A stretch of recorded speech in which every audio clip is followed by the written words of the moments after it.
Hello, everybody, and welcome to the Carrier Dome here in Syracuse, New York. Tonight we have Game 1 of our doubleheader coverage on ESPN.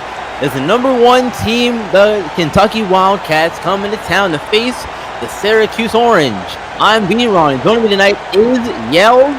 Yells, good to have you here with me. Pleasure to be here, man. It is a pleasure to be here with you, sir.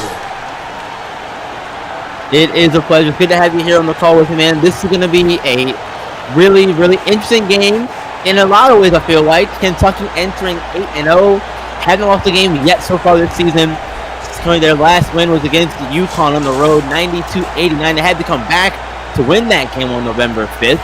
Meanwhile, Syracuse, on the other hand, have won a game in their 2 they played so far this season. Their last time out, they had a loss against Syracuse, 65-44 on October 18th. They've been playing since October. It's been almost a month since they've played a game, Yells. Do you think that that's going to have any impact on Syracuse in this one? Or Kentucky's a little more fresh coming into this game? Absolutely, I do. Absolutely.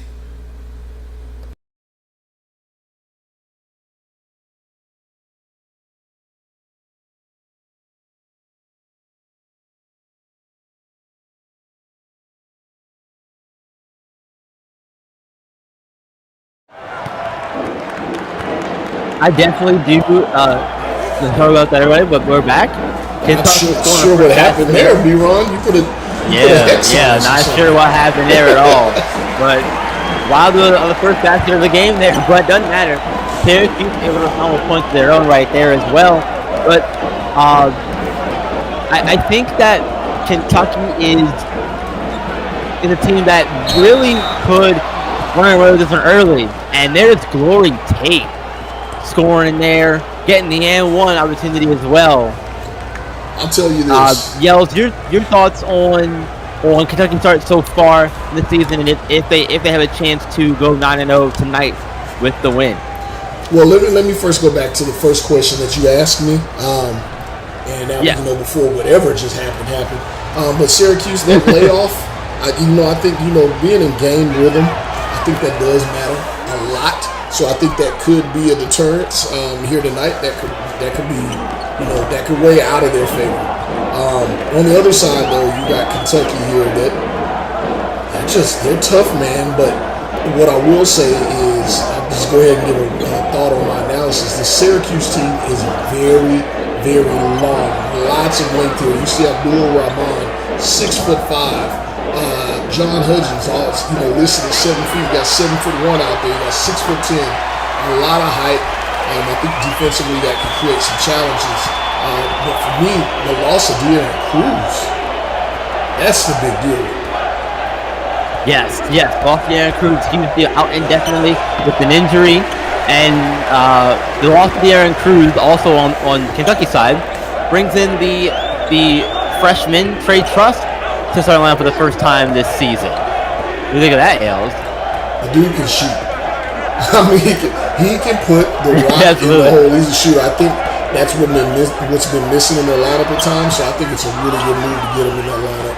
I know some people have been clamoring for it, so we're gonna see. In the words of Drake, we gonna see. Yeah, and I've been one of those people who I thought that they don't need to change too much because they're winning. Did Kentucky? I would like to have seen Trey Truss in the lineup along with Glennis Knight in the starting lineup, but it hasn't happened yet. We got one of those in here, Trey Truss. I think we'll see his impact early and often in this one. He's a shooter, like you said, been doing that since his Run DMV days, and I think that his addition to the starting lineup is going to be a big help, big lift to Kentucky when they don't have both either one or two things, either one of James Johnson or Glenn Taylor on the floor, or neither of them on the floor. Trey Truss can be a big part to this team's success going forward as a freshman.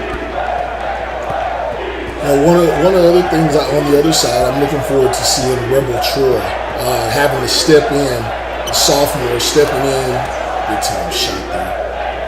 That was Glory Tate. Thought that was Trey Truss there from the corner. But he's going to have to step in and prove what he can do. De'Aaron Cruz, 13 points a game, was leading this team in scoring.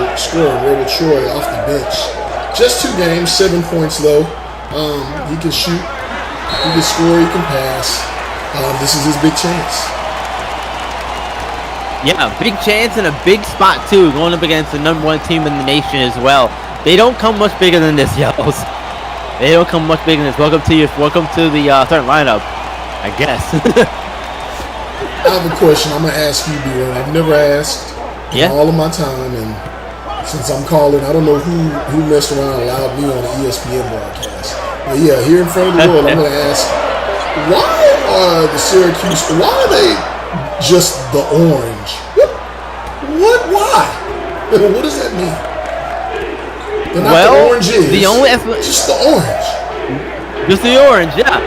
So, you know, I have to do some research into that, but to actually give you a real answer.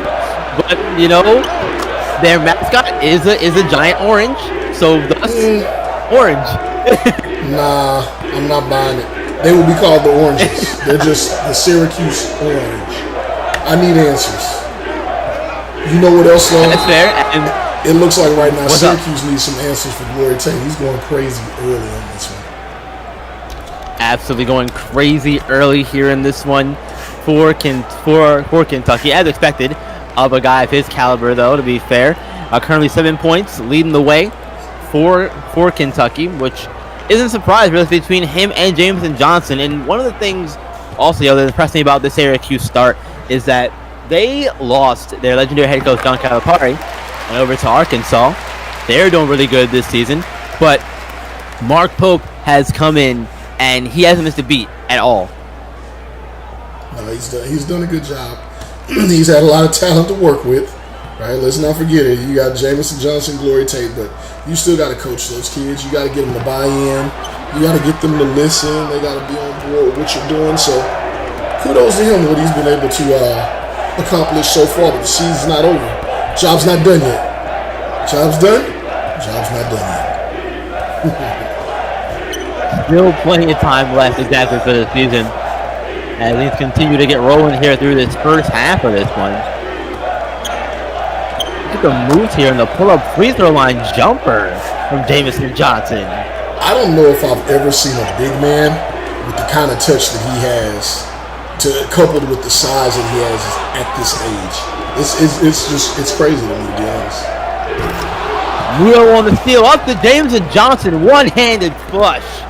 13-5. Wildcats out in front. 15 minutes left here in the first half of play. Great start for Kentucky, and it's going to continue here with the good defense from Stephen Burks into the rebound from Glory Tate, and Tate to Burks now. Around the screen comes Johnson. I don't know if you want him out here on the perimeter with the ball, but there he was. Burks inside, pass to Muto, foul, no basket as John Hudgens had his first foul called on him. That's a beautiful pass down low, and it kind of goes back if you saw the play call in there and just some of the IQ you were mentioning about Jameson Johnson being up at the top of the key, but he kind of played decoy on that play. If you saw him on the right elbow there, he came up to the top of the key. Defender had to figure out what to do. D'Angelo Muto set a screen, and he slipped that screen, leaving him wide open for Burks to make that pass. Yeah, that was a very smart play design when you think about it, like you said, because it makes Johnson a decoy on that one, essentially. Now some subs for the Wildcats. Trey Truss is going to check out of the game. Adonis Knight's going to enter.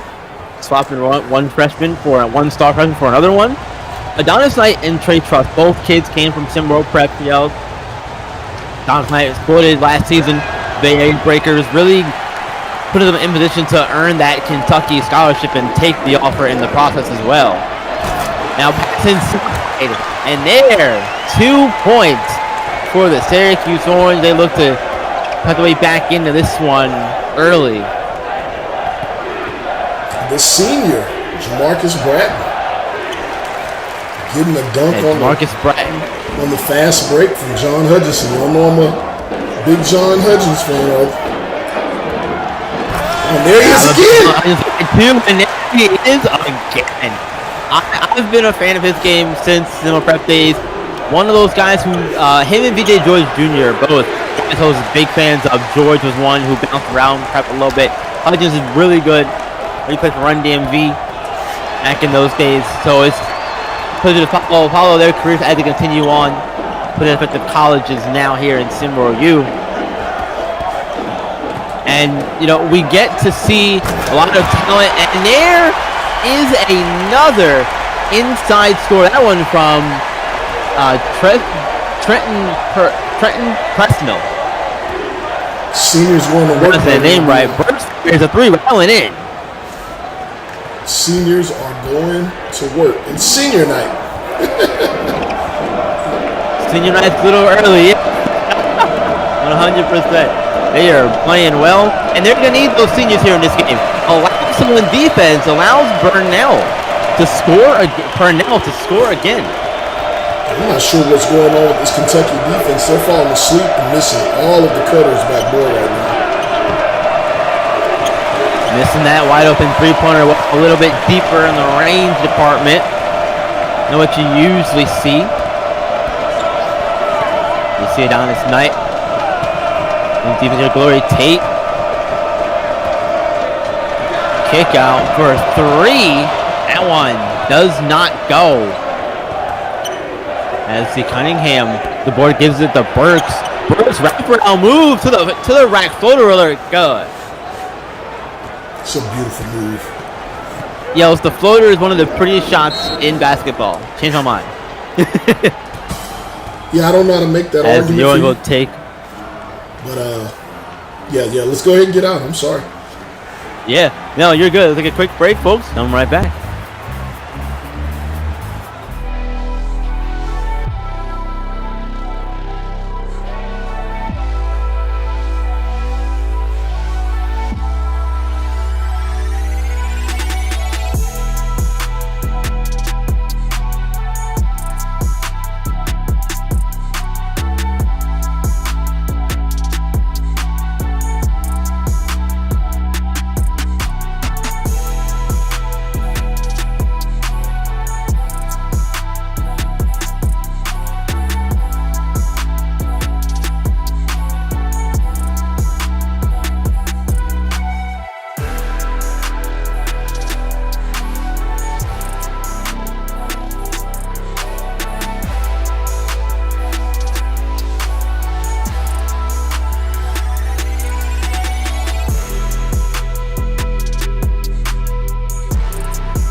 Welcome back, everyone. Kentucky and Syracuse here. Kentucky trying to stay undefeated on the season, 8-0 so far, trying to move to 9-0. And Yells, I didn't think we would see a lot. We would see any undefeated teams at this point in the season. I know it's only nine games in, but still, being undefeated is very hard to do. And I didn't think it would be Kentucky, if anybody. I thought it would be someone like Miami or UConn. I thought they would be better than what they've been to start the season. Well, definitely Miami. Like, don't even get me started on Miami. But I mean, UK, they have the tools. I'm not shocked. I'll say with all the parity that we see, and I think it's kind of I think it's kind of impressive to see where all the top teams have gone down. I made the little joke before the game. Syracuse has not won a game. You know what that means for UK tonight, but no. Yeah, impressive nonetheless. You talked about what Coach Pope has been able to do, and again the team's bought in. But again, Glory Tate, absolute superstar. Jamison Johnson, both these kids are going to make quite an impact at the SWBA level. So I'm not shocked. Adonis Knight, they brought in some excellent freshmen too. Adonis Knight, Church Russ. Yeah, and you know, Kentucky's always been one of those schools that does that kind of thing. You know, there's a reason that they're one of those traditional, I like to call them one and done U schools. But look at that finish right there. Hand down, man down though. Adonis Knight on the slam, gonna get back on defense. Here he comes, and it's not gonna matter. Wildcats gonna catch a break. Catching the ball there was Tavon Durante, and going out of bounds on the catch. That's how you lose a game. Bounds for all of that. That's how you lose. I mean, they're on fire to start this game, but that's how you lose. Look, they're hitting everything. They are convincingly the more skilled team. No discredit to anybody on the Syracuse Orange. Ranked number 1, haven't lost a game yet. You cannot give away opportunities. You can't turn the ball over. You got to hit your open shots because Kentucky has shot makers, and they're absolutely going to make some, even when they're well contested and defended. Yeah, you gotta play near perfect to win a game like this, and that's certainly not going to help either. There's a steal pass up the floor. Adonis Knight got the steal on that one. Now Muto in the post. Gives it back out. Trying to work inside. Gets the shot up, does Sylvia. But can't finish it there. But back the other way of the Orange. Durante slams that one home. 23-15. I'll tell you what, they're down 8, and I know some of the viewers at home, they think an 8-point lead is the end of the world and a blowout. Gotta learn how to do some math, kids. But the Syracuse team, the way they're playing this game, though, like the flow of the game, you can look at the scoreboard, but they are very much in this game. They look confident. They're getting quality shots. They're getting to the bucket. As we see a foul there on Jamarcus Bratton. But they're getting to the bucket, and they're getting the kind of shots that they want. Eventually, maybe the perimeter game will open up a bit. They'll hit some outside shots. It's not really what they do. And one of their best shot creators in De'Aaron Cruz is sidelined. But the ball movement is pure. They're forcing the break. They're playing their game. Well, the thing about Syracuse, you mentioned their perimeter play a minute ago. Maybe it does open up, and I think they'll have to hope it does because they do shoot the ball at a 40% clip from the three-point range. That's good for 8th in the nation in three-point. Now, again, only 2 games in the season, so take that with a grain of salt. But still, that is without De'Aaron Cruz, so that is unfortunate that they had to deal with that now. Yeah. Well, like I said, they look good so far right now. Yes, they're down 8, but I like the way they look on the court. They look composed, and they look like they have a system. There were times in these first games, best player or not, when we see it at the pro level, he misses both of those. There are times at the pro level where we see an absolute star, and you assume the team plays a better team game with them, but they don't. And we saw, with De'Aaron Cruz, he'd put up some ill-advised shots sometimes. Sometimes he'd make them. Obviously, he was the engine to this team, but now we're going to find out if they have a little bit of that, not just that dog in them, but if they have a team mentality. Yeah, exactly. And, a lot of this is going to be a big test for Syracuse because this is some adversity you're facing with your Carl Fletcher being out and going up against one team in the nation.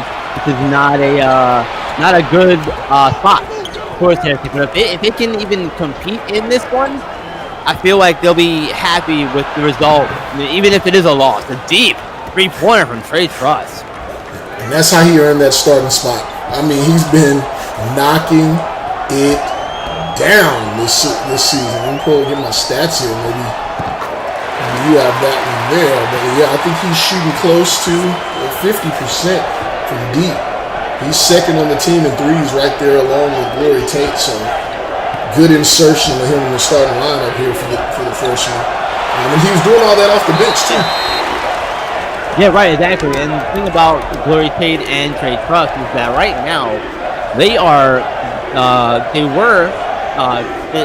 came into the game tied by the team leading 3-pointers made at 15. So they can definitely both shoot the ball really well, and I think that just gives them a whole other level of advantage to their offense.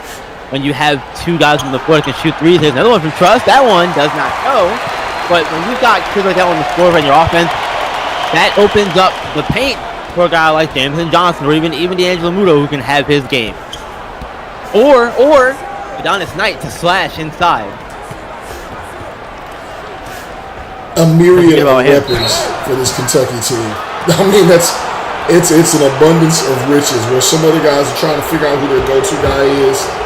Kentucky has the problem of figuring out who their go-to guy in a moment is from picking from the people that they have, the kids that they have in this team. You have plenty of options. Lots. Plenty of options to go to for sure. And really, I think it could depend on, what you need in the moment. Do you need a 3-pointer or do you need a 2? If you need a 2, you can go to Davidson Johnson or D'Angelo Muto. If you need a 3-point shot, Trey Truss, Lori Tate, your 2 options there. Truss gets the first free throw. He gets second one as well. 28-17, 11-point lead for the Wildcats as they're looking to try to extend this one and get this one to be a little bit more comfortable. We wound down in the first half, 8 minutes. Last foul and not the basket. Brad Cunningham's foul called on him. But we will see Adlin Whiting for the free throw line for Syracuse. Before that, though, Wildcat timeout. We're going to take a break here as well, folks. Stick with us. Be right back. Hey, how you doing? I got 2 large pizzas for Rudy. Extra cheese. I ordered that before. Who are you talking to? I mean, I'm talking to my friend Stephen Curry. There's nobody there. You don't see Stephen Curry standing here? Good luck, buddy.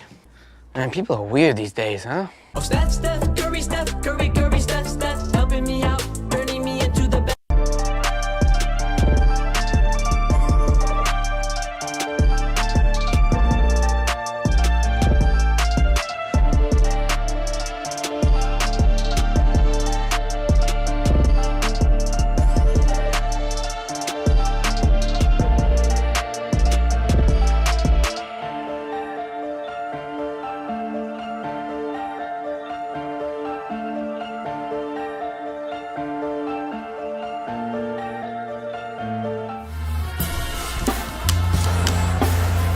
Welcome back, everyone.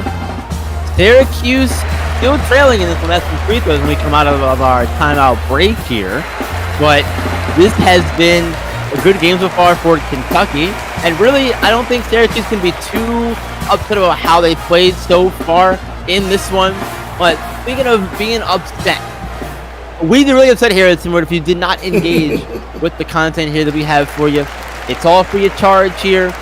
And we're not asking for a whole lot out of you. Just engage with the product.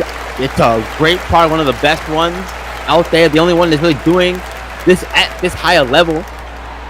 Do us a favor, get engaged because it's only going to benefit you and us in the long run as well. Any thoughts you want to add on that, Yels? You ain't got 5 minutes in a day? You need to make some changes. If you don't have 5 minutes, but maybe some of these guys live on Mars where there's no internet. I'm not sure, man. I'm not sure. I love this place, though. I love this place, love this space, and love the faces that are here in the chat. We're going to get some early shout-outs while we're at the line. We see Aiden Whiting, hopefully Whiting. I'm saying that right. But shout out CJ Green in the building. Shout out Trayvon Patricks. I see you out there in the GA hooping, man. A lot of talk about the kid, the young kid there. Daniel Irvin in the building. Jackson Sutton, I see you. Jay Midoriya. Monte Parson in the building. Shout out, man. Coach Simpson. Much love there. Appreciate everyone tuning in. Hopefully we get to give away 50K EMs. It's crazy. We still holding on in pocket. I'm gonna start blowing them EMs myself, man. I am. Spread the love, Yels. Spread the love. Trey Truss firing a 3, can't get it to go there, and it's going out of bounds. 4 runs will take over. And Yels, I mentioned earlier when we came back how wouldn't be too upset if I was Syracuse. With the lead where it is. If you're Syracuse playing against Kentucky, you'd think that lead would be bigger, yes. But at the same time, though, they really haven't done a good job taking care of basketball. 5 turnovers in the first half for them. So in that respect, Oh, there is some level of upsetty spaghetti there. what did you just say? What did you just say? Upsetty spaghetti. Oh, I'll hold on to that. Yes, sir. Alex Ingramarson, excuse me, out of Finland there. That's the name. With the push off, and they're just leaving Trey Truss wide open. He's got no 3 wide open threes here as they fall in Syracuse, that is falling back in their 2-3 zone. Yeah, and that if you leave Trey Truss open like that, he makes play every time. Attack in the basket, can't get the layup to fall there. Back up the floor with it. It's Trav Cunningham. Cunningham was actually the one who Trey Truss replaced. And now they're on the floor at the same time. They have a really small lineup on the floor right now. Besides Jameson Johnson, Truss hits another one from the corner. Zone busters in full effect. Trey Truss, trust him in the corner, is knocking it down. They're going to have to come with a different strategy here. That's not working. Beautiful pass. Jin Sung, dang, get that out of here. My God. Yeah, big block from Dang. Pass to the corner. Another 3-ball. Falls for the Wildcats. Yeah, not looking good here. I expected that timeout coming any second. It was only a matter of time. That one is at least starting to get a little out of hand for Syracuse, but what's not getting out of hand is the love for SimWorld here. I know you love what we do. We wouldn't be here otherwise, right? Do us a favor. Share SimWorld with everybody you know. Tell them about this great experience because we want the thing to grow. We can only do that through word of mouth right now. It's the best way to do that. So tell people about it. Get them involved with us, and share all of our content, like the YouTube video. Interact with us here in stream, in the Discord, all those places where you can get involved with SimWorld and all the things that we have for y'all here, both in the Discord, in terms of our information, stats, immersion, that kind of thing, and here on broadcast as well. I'm hearing if the engagement doesn't uptick, that there may be a $5 a month subscription to SimWorld, man. That's what I've heard. That's what I've heard. Oh man. You know I'm connected. I am plugged in like an old school toaster. Syracuse. Like I have questions. You got I'll questions? toast a bit, but I'll come back to it. We'll come back to that toast a bit for a second. Syracuse cuts into the lead a little bit there. I don't know how. Oh, Berg getting a charge called on him. And yeah, putting his body on the line. Axel Inget. Yeah, good luck. Good luck. The kid from Iceland. And I love the international flavor on all these teams here. Certainly a name. And Wilson drills that one. You know, this Wilson cut back kid, in this lead of yours. 6'10", pulling up and taking a shot like that off the screen. That's quite a skill set he's got there. Yeah, some people would not be happy about him taking that kind of shot, L's. I'm one of them. But I'm one of them. I'm not absent, man. But hey, if he has that in his bag, that only makes him more of a versatile option defensively. He's going to try and hit it again. That time it's short. Oh, someone left that door Didn't open. look as good as the first one. But there's a big block from the Orange defense. And Syracuse now down by 14. There's a good pass and cut, high post handoff, backcourt cut there.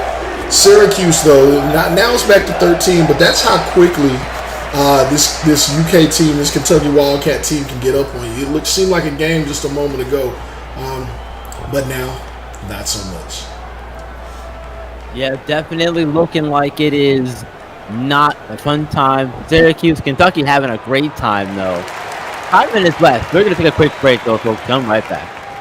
LeBron, jerseys dream of retirement. Your jersey's dream now? A special time when my jerseys can look back and reflect on all they've accomplished in their careers as my jerseys. Kobe, I got to go. A time for my jerseys to relax and pursue other interests, hobbies, handicrafts. Handicraft? Painting, woodworking, establishing a multinational entertainment conglomerate with designs on dominating the field of animation, music, and cinema. Your jerseys is doing all of that? Well, 8 is more into decopage, but 24 is quite ambitious. Quite ambitious.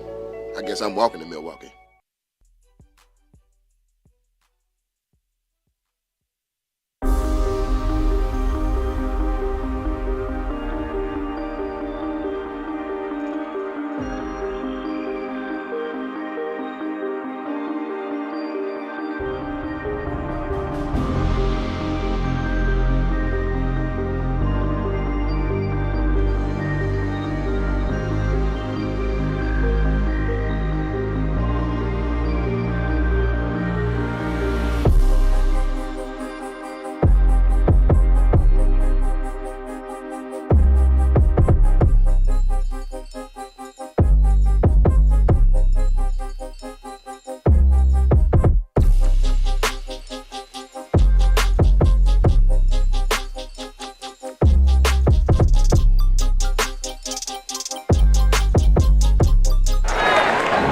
Welcome back to Syracuse number 1, and it's been the unusual suspect here, leading the way for Kentucky in this one.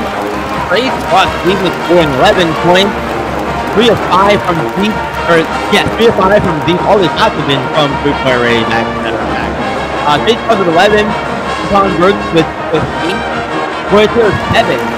Jalen Johnson only has 6 points so far in this one, and we spoke about it earlier, Yells. This goes to that versatility, the weapons, the options that Kentucky has. They don't have to get it from guys like Tate and Johnson every single game. And the new face to the starting lineup, Trey Truss, doing his part for sure here. There he is, wide open, right and on he's going to continue. Goodness gracious. Really, honestly, this, make it. Yeah, they go right back to a timeout there. The orange, I know Coach Autry likes to run this 2-3 zone, but it is doing them no favors. I really liked what I saw when they were back in man-to-man defense. We're not seeing that right now, and they're being exploited on the perimeter as the Wildcats have went small and went to their shooters, and it's paying dividends. Yeah, and the 2-3 zone, Yells, it's not doing you any favors, especially because Kentucky right now is shooting, get this, 62% from three-point land. That is insane production. Well, they're having wide open threes. First half, not even done the first half of this one yet. It's like a 3-point shooting drill. They're wide open threes. So, I mean, yeah. And I get why you might run a zone against Jamison Johnson or Glory Tate, but by God, I guess it's time for everyone else to eat right now. I'm just going to leave all the shooters and let them go to work like that. I just find that I don't know if I love that strategy if the other team's hitting shots as they are right now. Yeah, exactly. Here's the thing, though. If they keep with the 2-3 zone for the guys you mentioned, Johnson and Tate, it's not going to matter because you're not going to need them to do a whole lot. Because, again, we've seen it already. Burks and Trey Truss are the ones leading the scoring brigade so far. Pull-up jumper. That one does not go. On the glass, though. Back up and in. That's the big guy. That is Axel again. Well, I'm sorry. That was Whiting in the rebound and scoring that one there on their last possession. Regardless, though, Syracuse still trailing all the same.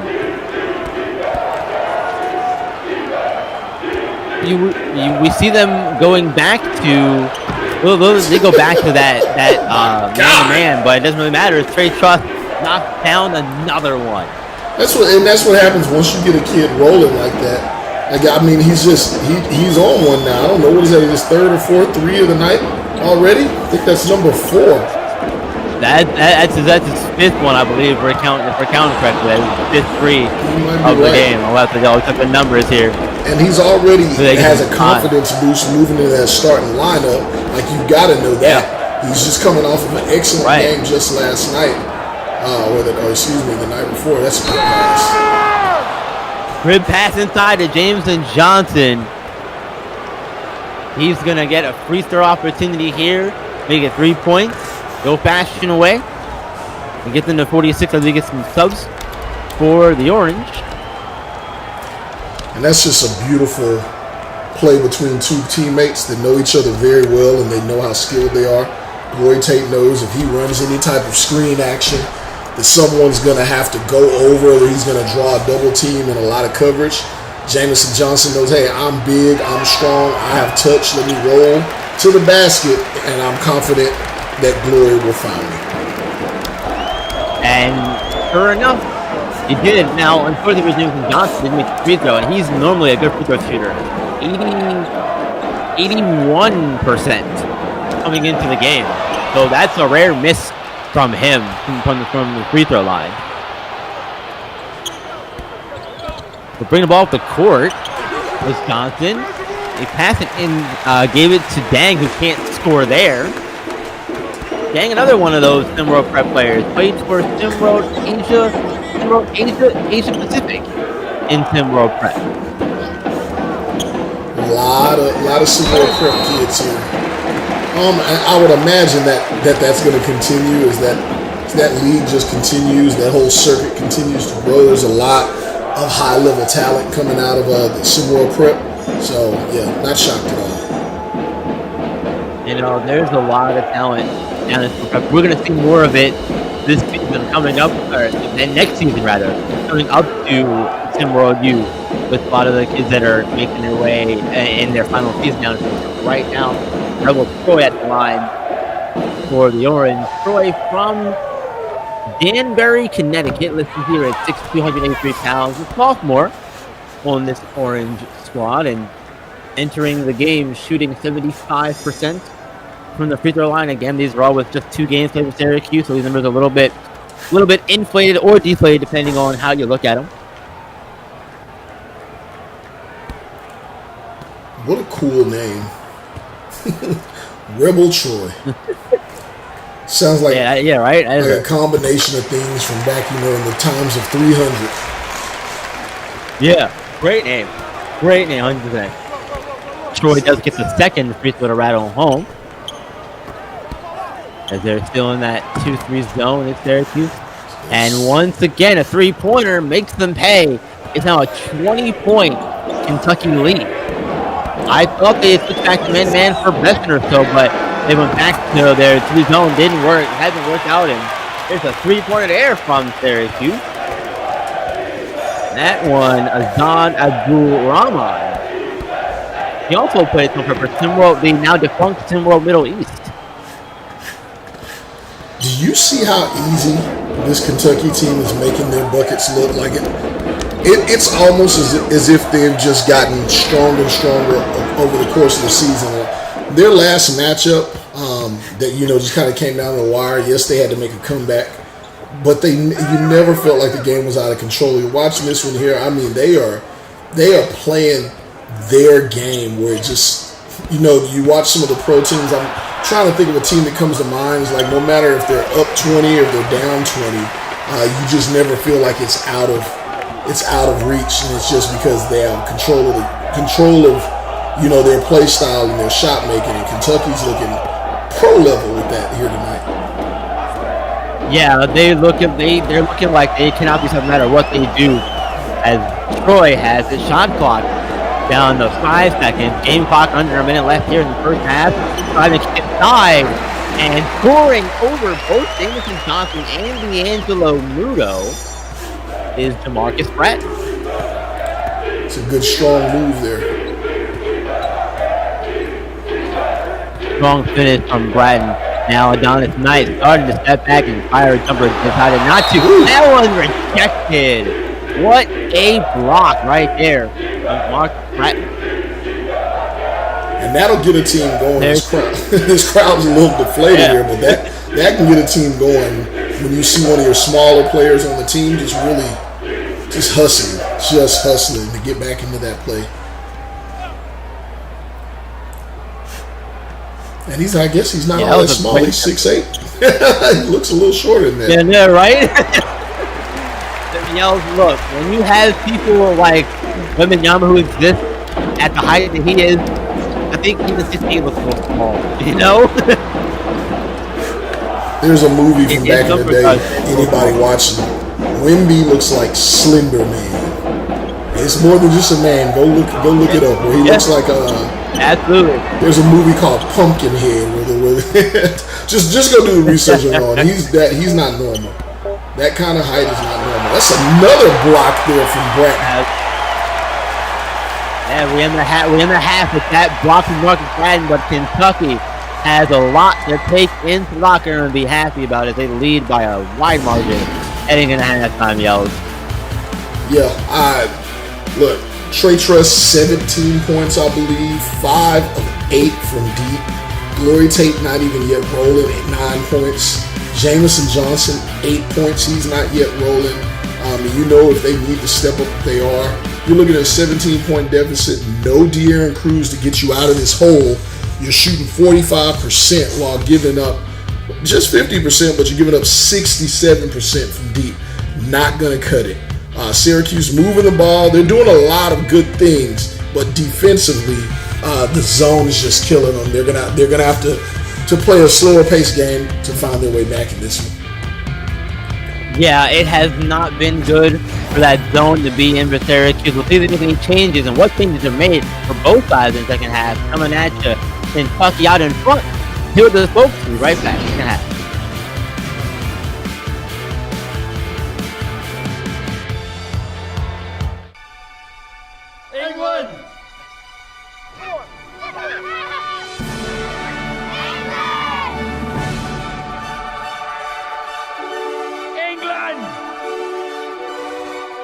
England.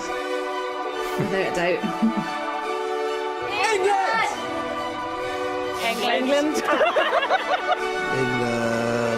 England. England. England. England.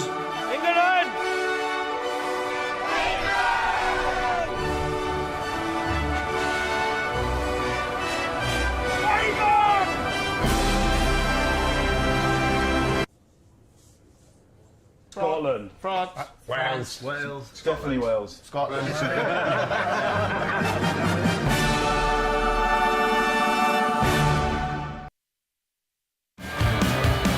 Welcome back. Second half action.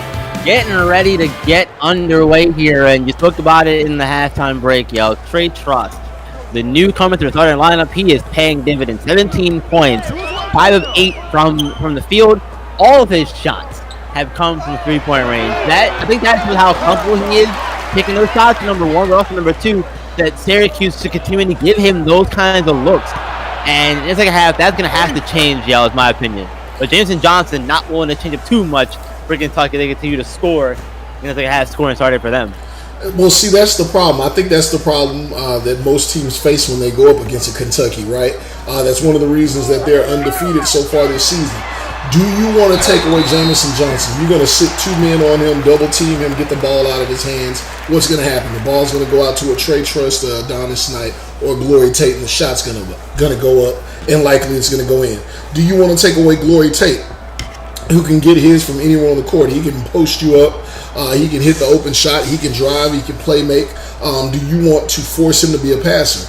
Then again, you're going to open up a high IQ player like Jamison Johnson cutting to the basket, or you're going to open up another one of these shooters.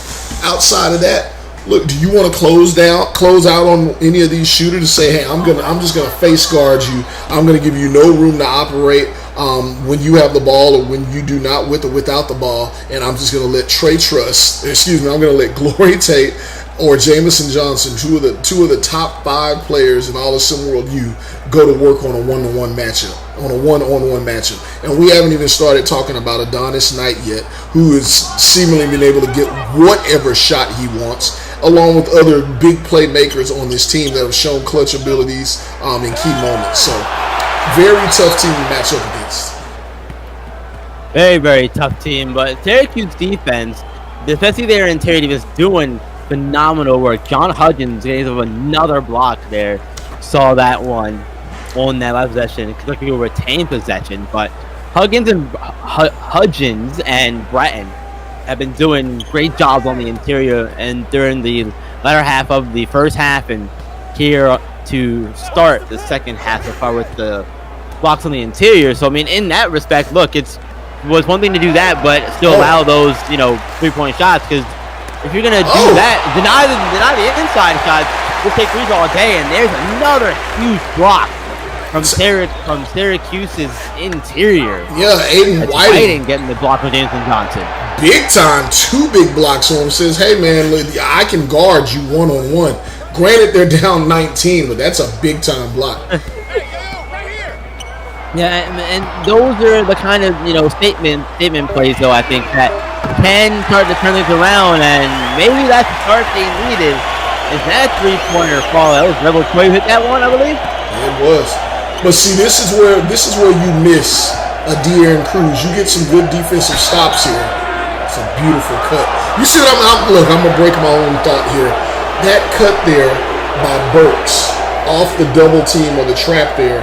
And it's just high IQ from all these kids. They know how to play the game of basketball. He's going to go to the line and get 2 free shots. If he knocks him down, he knocks him down.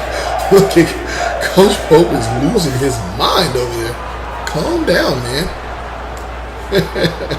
But yeah, just great IQ. Yeah, great IQ, exactly, Yells. And and that comes with time, number one, but it also just comes through being active in your team's locker room, interacting with your team, getting involved with them in the day-to-day practice, class work, whatever it is. These are college athletes after all, student athletes after all. So they're spending time outside doing other things, I'm sure. And a lot of that stuff comes with time and also getting to be involved with your teammates. So for all those prep players out there, be sure to stay involved in your locker rooms. Be an active presence in there, because that's how you improve that team IQ. For sure. Davidson Johnson trying to guard Whiting there, and that one rattled home for Whiting. I like what I'm seeing against him. I know this is my first time getting to see him live. The senior here, he's played, 4th season here, commendable. 7-1, I see him, and I've always looked at the stat sheets. I'm like, this kid needs to put some meat on his bones. But he's using his length to his advantage. He's playing tough. So I like what I see, and he is playing very hard against Jamison Johnson. Fortunately, it's not translated to a competing level on the scoreboard. Yeah, unfortunately, and that is one of those things where tough matchup all around for Syracuse to come in here and try to stop Kentucky on their home floor, as saw Abdul Rahman there get denied at the rim thanks to the good body control and not fouling on the defensive side as well. And I want to ask him for a little bit through the second half here. Kentucky was really hot from deep in the first half, shooting around 63%. That can continue if you're Syracuse, right? I mean, you would hope not, right? That's what you hope. But if you got to think at some point that's good. Yeah, you got to make it tough on him though. A lot of those were wide open jumpers. Now he can hit a contested shot. We've seen so far this season. Big man lost Jamison Johnson. He's gonna get him a little highlight reel going there. But yeah, you can't give Trey Truss. You can't give any player, and I mean any, just open shot after open shot. They're gonna find a rhythm. It's a game. They play basketball, so I mean, law of averages says no. But if you're gonna give him open shots, yeah, he's gonna knock it down.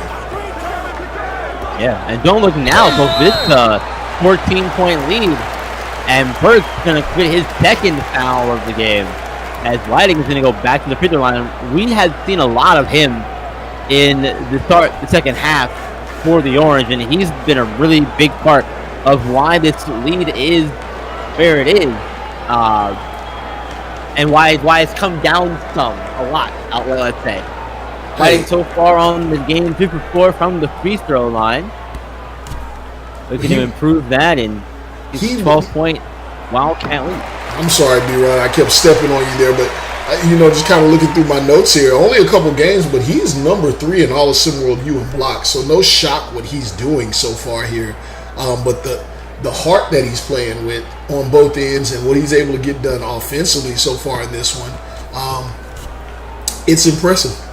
It is impressive. Do you know that he once solved the Rubik's Cube? I hear one of his friends actually timed him. He solved the Rubik's Cube in under a minute.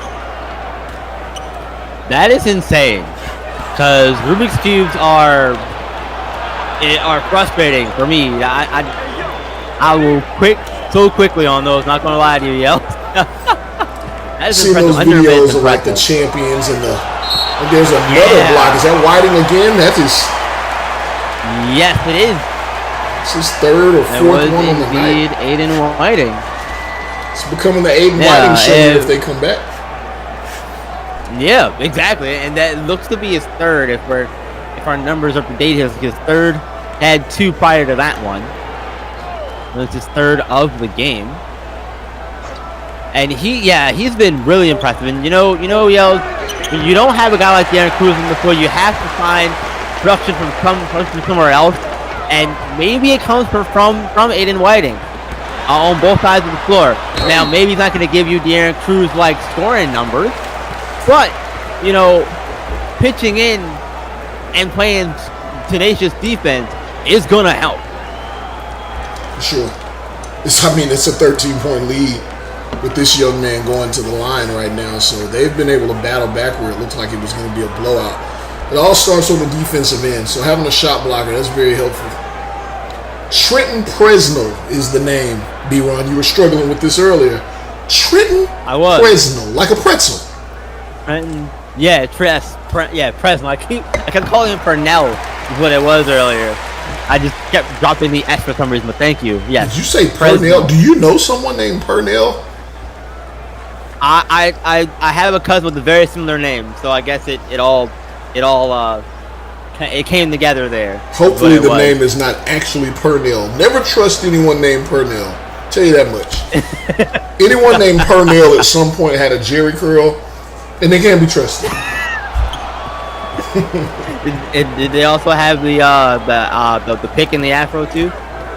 Probably, but they quickly switched to Jerry curl because they wanted to be more sleazy. Don't trust the Purnell. Word of advice from Yo. Hey, don't trust the Purnell. Hey, I'm well lived in culture. There's a big block by Jaron Wilson there. Man, this might get to single digits here. But Mudo says not on my watch. Yeah. Not if Mudo has anything to say about it. Not yet, anyway. Now it's almost it's a 12-point lead. Mudo fading away off the side of the backcourt. Not what you want to see at all from D'Angelo Mudo. And now a chance to make it a 10-point lead for Syracuse with this possession right here. They need a good shot here. I'm not exactly sure where they're going to go. To be totally honest, that's how good a team ball they've been playing here. I'm not certain where their buckets have been coming from at all. They've just been coming. It's a 9-point game. Don't look now, John Hudgens from deep. Yeah, firing that thing from deep. John Hudgens made him pay to the rack. Ow. Oh, no, out of bounds, rather. It's another block. Another block from Aiden Whiting. He's been insane production-wise on the defensive end. Corey Tate is going to exit the game. Jonathan is going to take over for him, get him some rest for a little bit here as this crowd is back into it here in the Carrier Dome. And we spoke about it earlier, Yells. This is why there's a lot of parity in SimWorld Youth to start the season. And we're seeing that there could be more of it here at the top. There's still plenty of time left in this one to go, obviously, but Syracuse has made this a game once again. And there's another block. That one from Bratton. Get that out of here and stay Wildcat ball. Shot clock down to 29, or we reset to 30 seconds. That is 9 blocks on the night for this Syracuse team. That height is paying dividends. It is really making it tough. That is a terrible, terrible defensive showing on that inbound play to leave him wide open for the mid-range like that. Yeah, Kadarius Sylvia wide open on the mid-range jumper off the inbound. Got it to go. And yeah, you can't leave a guy like that wide open on defense on an inbound play, no less. Find your man and stick with him. But how are y'all not getting? Look, how are they playing not hard? No, rewind. John Hudgens was posted up down low with, I believe, Kadarius Silva guarding him, and he could not get the ball to enter the post. Like, I've seen that so often this season, it drives me nuts. A lot of kids have been paying attention, with their heads up, not their head down, or looking to the next move. Pass inside, hands up defense. Hudgens is there. Excellent defense there. Shot clock down to 5. Fires. Front of the rim, no good. One and done. Hudgens on the rebound. Going back up the floor with it. There's throwing up a lob, and it's going out of bounds over Campbell Jackson. I think Muto got a hand on that. Knocked out of the way. And you know, one of the things that's happened here in this second half, and since they've made this run, is the Orange have come out of the 2-3 zone, and they've been able to force tough shots. And I think that's clearly been a key here for the run that they've had. Offensively, they are, again, I can't tell you where the buckets have come from, but they've been getting them. Did he take that from him out of bounds? Isn't that a tech? What's going on here? I don't know. I'm just as confused as you are. But they're going to do it again off the inbound. We'll see. But, yeah, I think you're right. The big key was that switching from the zones back to man. That wide open look does not fall for the Orange. 12:25 left in the second half of play. Udonis Knight here with it. Back out to Sylvia. He's back over to Knight. Now Muto takes the shot. That's good. Extend the range and raise the roof. You don't see that one too much anymore, yo. You don't see that one reliable too much anymore. Raise the roof. That's because you don't hang out with me enough, B-Run. I raise the roof every day. Every day I raise the roof. That's fair. You go. That's right. Look at John Hudgens, though. Powering his way inside. Taking an 11-point Wildcat lead. 11:40 left here in this one. Not quite under 10 minutes. They're getting close to Adonis Knight. Trying to attack. And they get a second chance. Get that out of here. Block number 10. Block number 10 of the night. Syracuse's defense has been insane. 3 ball, no good. Rattling in and out from Bratton. 10 blocks on the game for Syracuse. Off the bench over there. Wildcats going to take a timeout. Marco was ready for that timeout. Not happy about it. We're going to take a quick break ourselves, folks. I'm right back.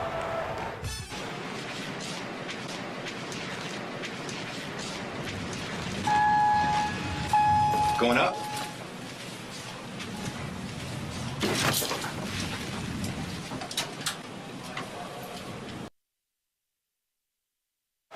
Yep. Welcome back, everyone. Let's take a minute, yell, and shout out to the people who are watching us here on the stream. I don't know what you said there, B-Ron. Your mic is wilding. Shout out to NM, whatever that means. NM in the building. Coach Simpson, again, you still in the building. Hey, man, we shout your name out more than once. You may have a prize coming your way because that means you stayed around. Trevon Patrick in the building. Yoshi, Rick Blaze, what up? We got the Pink Man in here. He's Pink, swimmer dude Pinker, Charles Pinkert in the building, getting his eyes on the game. And, of course, Kai Killings makes an appearance. Thanks, everybody, for tuning in. Coach Porter, don't want to leave you out. Appreciate everyone tuning in tonight here with us on ESPN, or excuse me, SimWorld TV, or ESPN on SimWorld TV. I almost blew that, B-Ron. Well, it's a big point from Adonis Knight. He knew it was good as soon as he let it go. Fantastic shot from Adonis Knight. I could say I knew it was good as soon as they slipped back in this 2-3 zone. I don't know why they would do it with all the hell that it's giving them this night. Yeah, it's a strange decision, y'all, to go away from what was working And that is another wide open three-pointer. That one from Kadarius Sylvia, and just like Adonis Knight, he knew it was good. He's left his hands. That's insane confidence in your shot. And man, another timeout here as a result. Gotta take one, I feel like. Smart decision there. Yeah, look, B-Ron, bad decision here just when they were on the precipice of maybe getting back into this game. Now they're back down by 17, just like that. No Glory Tate on the court, no Jamison Johnson on the court, and you get a 6-7 point swing. Just questionable decision making, if you ask me. Yeah, gave you a gift, and this is Adrian Autry, for the head coach with the Orange. Only his second season with Syracuse, so still learning and still trying to figure out what works for him, that kind of stuff. But you gotta think that again, you stick with what's working, and the 2-3 zone was not working. You go to man-to-man, it works out beautifully. You get it down to almost single digits, and then you go back away from it, and you see this big swing immediately afterwards. So that should tell you, hey, this isn't working. You need to go back to what was working, what got us in that favorable spot earlier in the second half. Question I have is what's going to work offensively for them as well. They are really struggling right now. I don't like the look of their offense. I don't like the confidence of it. And the confidence on the Kentucky side is through the freaking roof. Everyone's knocking down threes. Everyone. And that's what happens when you let them roll early. Yeah, right, exactly. You could see it, and you could feel it throughout the arena. Energy sucked out of here again, as there's another strong defensive possession from Kentucky. And now the Boo Birds are out for Syracuse. The home crowd not happy. D'Angelo Muto on the interior, scoring once again and raising the roof in the process. You like that one. El Terrible. Miss an easy bunny near the rim and then don't get back on defense. It may have zapped everything out of this crowd here. It's a good move. Fresno, B-Ron. Fresno. We got to say it, or to say it till we get it fixed in our brain, right? Wildcats will take another timeout here, as we've got both teams trading timeouts as they are buckets here, apparently. 68-49. We're going to take a quick break, folks. I'm right back.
Welcome back to the Carrier Dome, everybody. Syracuse has tried to get back in this one, and they did for a bit, but Kentucky snatched it right back in their favor. They've been rolling these last two possessions, yo. It's been a great game for Kentucky. They've looked hot really all throughout. They've stayed that way majority of this game, yo. Yeah, I mean, the thing is, at one point this was almost a game. It was almost a game, but it just, I mean, the numbers just got ran back up because of the hot shooting, as you've already mentioned there. Kentucky, 10 of 16 from deep. We're going to spotlight a player here, and I think I know who it's going to be. Maybe not. We're going to take a little spotlight here and talk about D'Angelo Muto and his contributions. Close to, if not, he actually has had a dirty so far. Our man Maestro will love that. 23 minutes. He's gotten 5 points, 8 rebounds, 4 assists, 2 steals, 2 blocks. He's done everything. And that, again, that just goes to note that everybody on this Kentucky team is capable of doing it all. So we see here Jamison Johnson and Glory Tate aren't even in, even in the top scoring for this team, as Trey Truss has led the way offensively. Offensively, he has, and he hits another three-pointer, giving the Wildcats 71 points on the game. And Trey Truss, man, 10 three-pointers attempted in this game, and he's hit on 7 of them. It's crazy. If my count's correct. It's crazy. That is insane production. Absolutely. Hops up inside from Johnson. Big bodies couldn't get the finish there. And I had a thought and I lost it, but Syracuse didn't lose the ability to score there on the interior. It was about Jamison Johnson and that last move that he just made, y'all. I got it. I'm back. I got it. Jamison Johnson has been critiqued as being a little soft at times, yo. We know he's one of the top players in this upcoming draft class, potentially number 3 on a lot of these big boards. Glory Tate himself number 12. But Johnson, do you think that softness is a warranted take, or do you feel like that's people seeing what they want to see for a narrative? Well, I think a lot of that, how things happen. Whatever happened first is what people, you gotta be kidding me. Guard the man. Guard him. I don't care if you zone everybody on the court. Don't zone him. My goodness. Jamison Johnson, I think some of that may have came from earlier times. In his SimWorld prep days, yeah. I mean, there were moments where he was really passive, and I think that's where that comes from. I think he's probably shed that stigma quite a bit here. Recently, I think some people would still like to see him be more aggressive. Those guys that think every big man should be Shaquille O'Neal. Every big man is not Shaquille O'Neal, and that's all there is to it. But he is a lot more like Tim Duncan. He's got touch. He's got good footwork. He picks and chooses his spots. High IQ player. And Tim Duncan was not a physically imposing presence, and I think that's where he falls. So I'm okay with it as long as he keeps those elbows high. Yeah, I think a good word to use is methodical for Jamison Johnson, because of how he approaches the game, especially on the interior. Like you mentioned, not very flashy, but he is going to do a lot of things right and a lot of things very well. There's a reason why Tim Duncan had that nickname, Mr. Fundamental. I don't think that he was very methodical in this how to play Tim Johnson. Very much the same way, gives me those kinds of vibes. I can see the comparison to a guy like Tim Duncan with doing something Johnson. As this Syracuse crowd is trying to will the orange back into it. Drew Rahman missing both free throws there, and that's certainly not going to help their comeback. Probably distracted by his own crowd, though. Corner, another one! Jeez. Jeez. Louise. Yeah, that works good. Yeah. Nathan Johnson gets beat after Whiting loses the ball. Whiting lost the ball, and it went toward the rim. That is very unfortunate for Jameson Johnson, as Trey Truss hits a Another one. Are you kidding me, man? I don't know if they're just quitting here or what's going on. I don't know. They're not defending in any way down the 3-point line, specifically Trey Truss. Yeah, it's not good at all. I'm trying to think of polite ways to say this, but it's not good at all. If you're Syracuse, you can't be happy with the performance in the second half. And really, though, I think if you're a Syracuse fan base, I think you're going to be confused, because we're confused as to why they went away from the man-to-man defense that worked so well early in the second half, that got that lead down to single digits at one point. I don't have answers. That's a huge bugger move. I have no answers. I understand. And if that's what they're going to continue to do all season, then they're going to continue to look at a winless season if they don't make those adjustments when they're playing against teams that are shooting lights out. You have to be able to make adjustments. You have to be able to make them on the fly. Shout out Fourth Wall Down. SimWorld Sports is the only place where you can make those live adjustments as a coach. Fourth wall back up. Coach needs to be able to do that. And it's just been, I'll be honest, it's been an embarrassment in the latter part of this game if I'm critiquing the coaching that has occurred. Yeah. And, Syracuse, they've fallen on a hard time recently. Again, the new head coach is second season with Syracuse. Last season, they went 15-15, 7th in the ACC. And, they unfortunately don't have a De'Aaron Cruz now to help them out and get them through potentially the rest of this season. And that's a huge blow to Syracuse, I feel like. And what was a season where you could see things turn around, getting a high player recruit like De'Aaron Cruz, who, he struggled and fell down a lot of recruiting boards. Ended up going to Syracuse instead of going to, say, Kentucky, for example. I think he, at one point, he was a kid who could have went anywhere, but the story didn't end up that way. And unfortunately, he's injured and not playing at all for Syracuse, and that is going to be felt. His presence will be missed. I hear you. Has nothing to do with the disgusting defensive display that we're seeing here. And I'll add to this. Not only has this zone been hurtful, but the kids have not committed to playing the zone. There's no urgency. They're not rotating. They're not closing out. I mean, at this point, I can imagine they're assuming why should I? But look at this. Look at this. He's going to break a record here. Another 3-pointer in this contest. My goodness, the kid has been electric all night from deep. We'll have to check on that record number here for you. But man, oh man, he's putting on a show. Yep. Well, looks like they're still committing to this zone.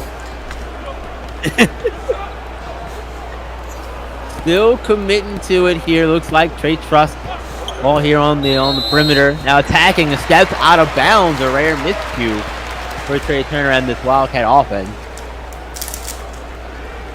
While I have a minute here, do you want to check these records? The most 3-pointers made in a game is Gerald Carroll this season with 11. And as of right now, checking on the school record. Trey Truss is only at 8. But I'm checking in on the school record, seeing if somebody can get these over to me. While you do that, let's continue to call this game here, as even this one pretty much wrapped up here. Has some time left in this one. Shot up, rattling around the rim and bouncing out. Syracuse still cold offensively. Davidson Johnson unable to score there. As we're down to 3 minutes left. Well, 2 minutes left really in the contest. Under 3 minutes left now. 2:55 left in the game here. 91-66. Sylvia has the ball passed inside to Johnson. Everyone collapsing on Jameson Johnson. Kick out to guess who? Trey Truss, another one. I can't believe I just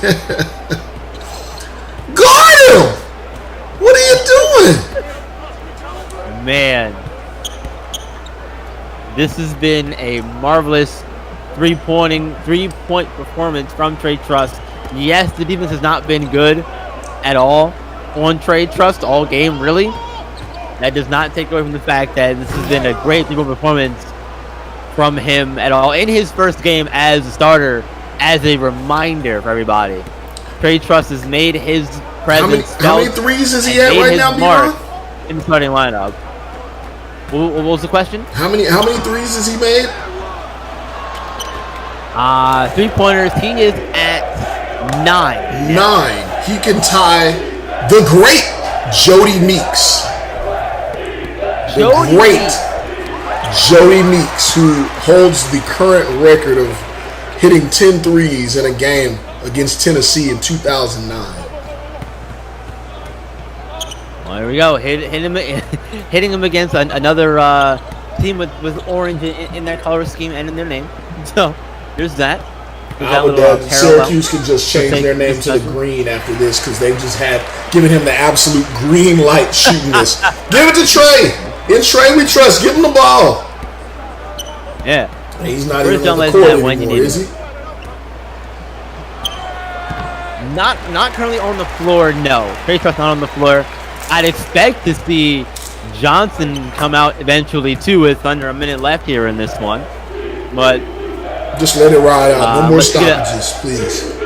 But yeah, unless we get a timeout or something like that here, I don't see that happening. You see some subs ready here to take over, barring a stoppage in play, as Johnson's going to go to work in the post and get that out of here. Aiden White. He's had a good day for Syracuse. One of the lone bright spots for Syracuse defensively in particular. Maybe they should have had him defending the perimeter.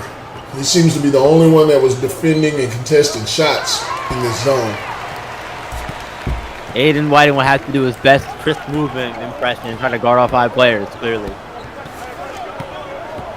As we wind down the final ticks of the clock here in this one, Kentucky going to stay undefeated, moving to 9-0 on the year, 94-70 over the Orange of Syracuse. Syracuse falling to 0-3, their 3rd loss in a row. That's going to do it here for this one. Thank you, Yell, for joining me tonight on the broadcast. I appreciate you here with me. For Yell, our guys in the truck, I'm B-Ron. Thank you for joining us here in our first game of our doubleheader on ESPN. See you in game 2. That's coming up very shortly. Stay with us.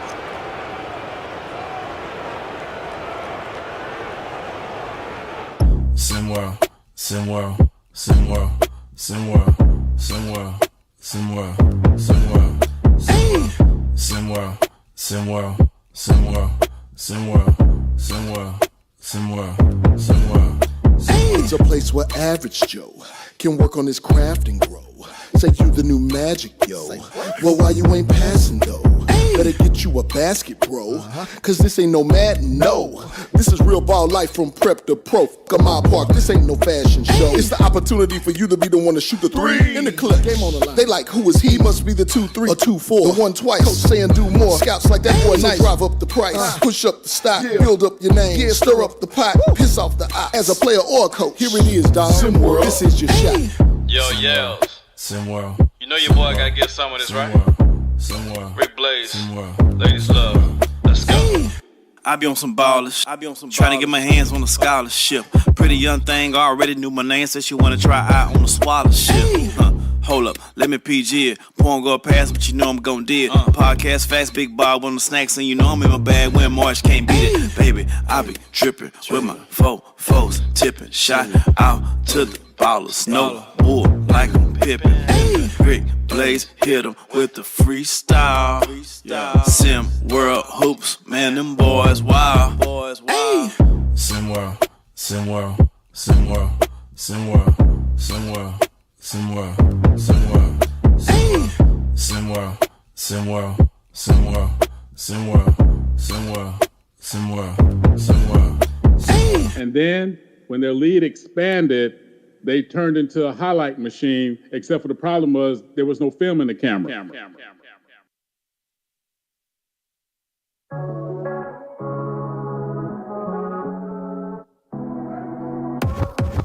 am the truth.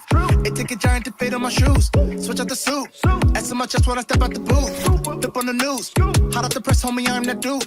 King of the zoo. Striking the tech, elephant in the room. Got designer on my body. Selfies in the private jet. Hop out of the new Bugatti. This is how you move like a boss. When you gotta go and show it. Dripping out, shining like the stars. Make them all flop. Round of applause. This is how you move like a boss. With the sauce.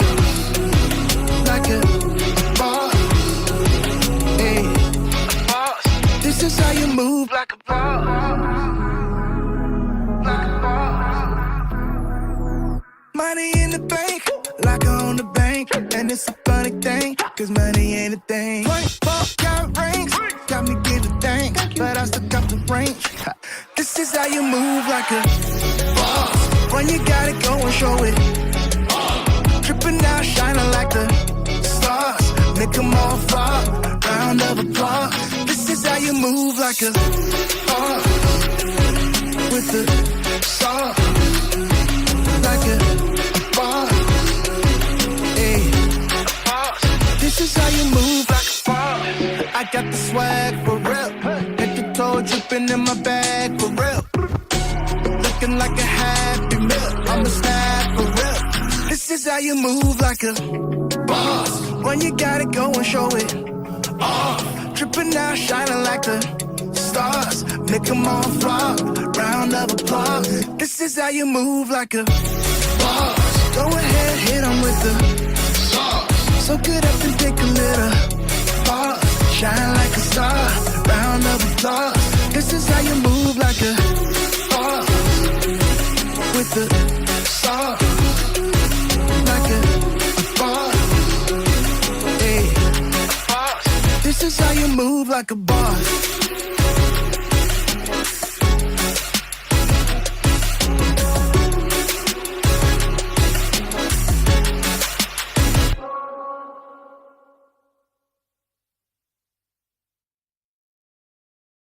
Y'all know how I go down, right?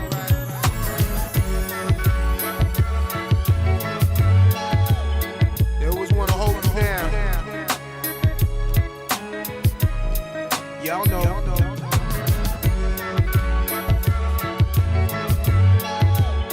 So G-Dep,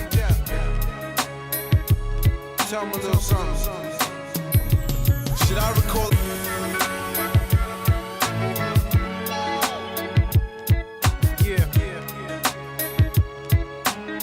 Y'all know how I go down, right?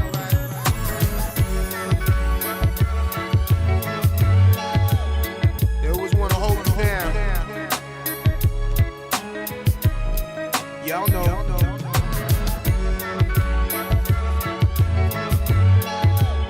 So G-Dep, tell me a little something. Should I recall?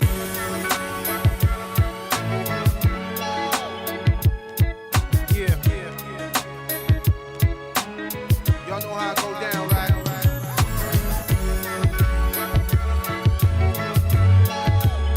There was one to hold you down. Y'all know.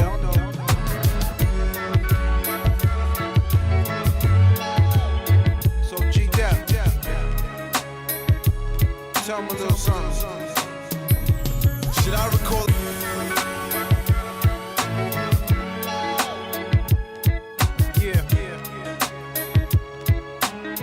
Y'all know how I go down, right?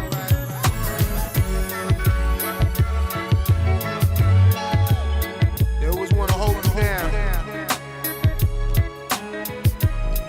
Y'all know.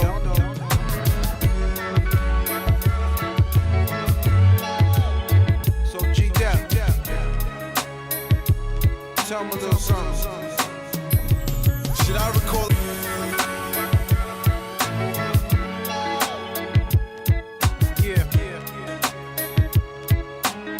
Y'all know how I go down, right?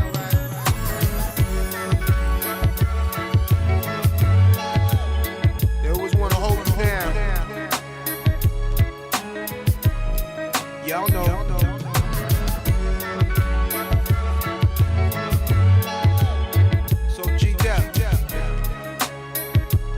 Tell me a little something. Should I record?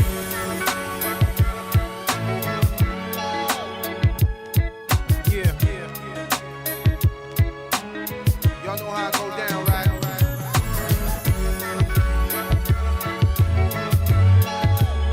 They always wanna hold you down.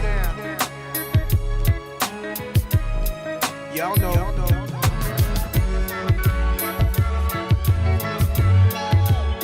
So G-Dep,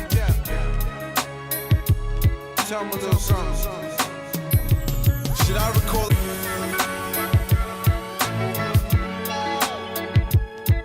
Yeah. Y'all know how I go down, right?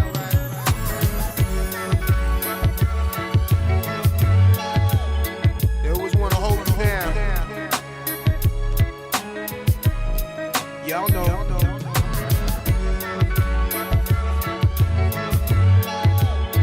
So G-Dep, tell me a little something. Should I record?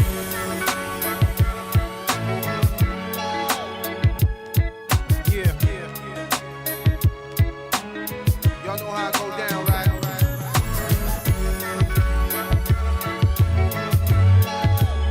They always wanna hold you down. Y'all know.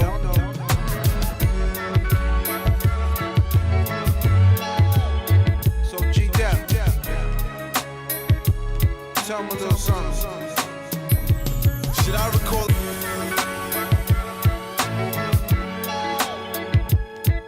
Yeah.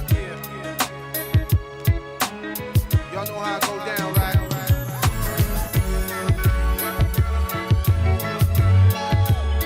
They always wanna hold you down. Y'all know.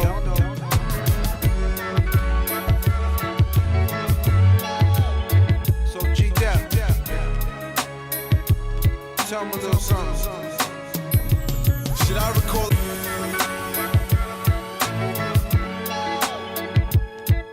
Yeah. Y'all know how I go down, right?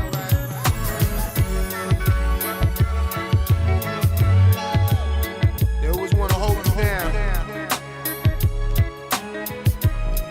Y'all know.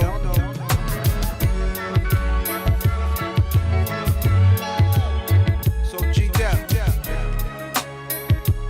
tell me a little something. Should I record?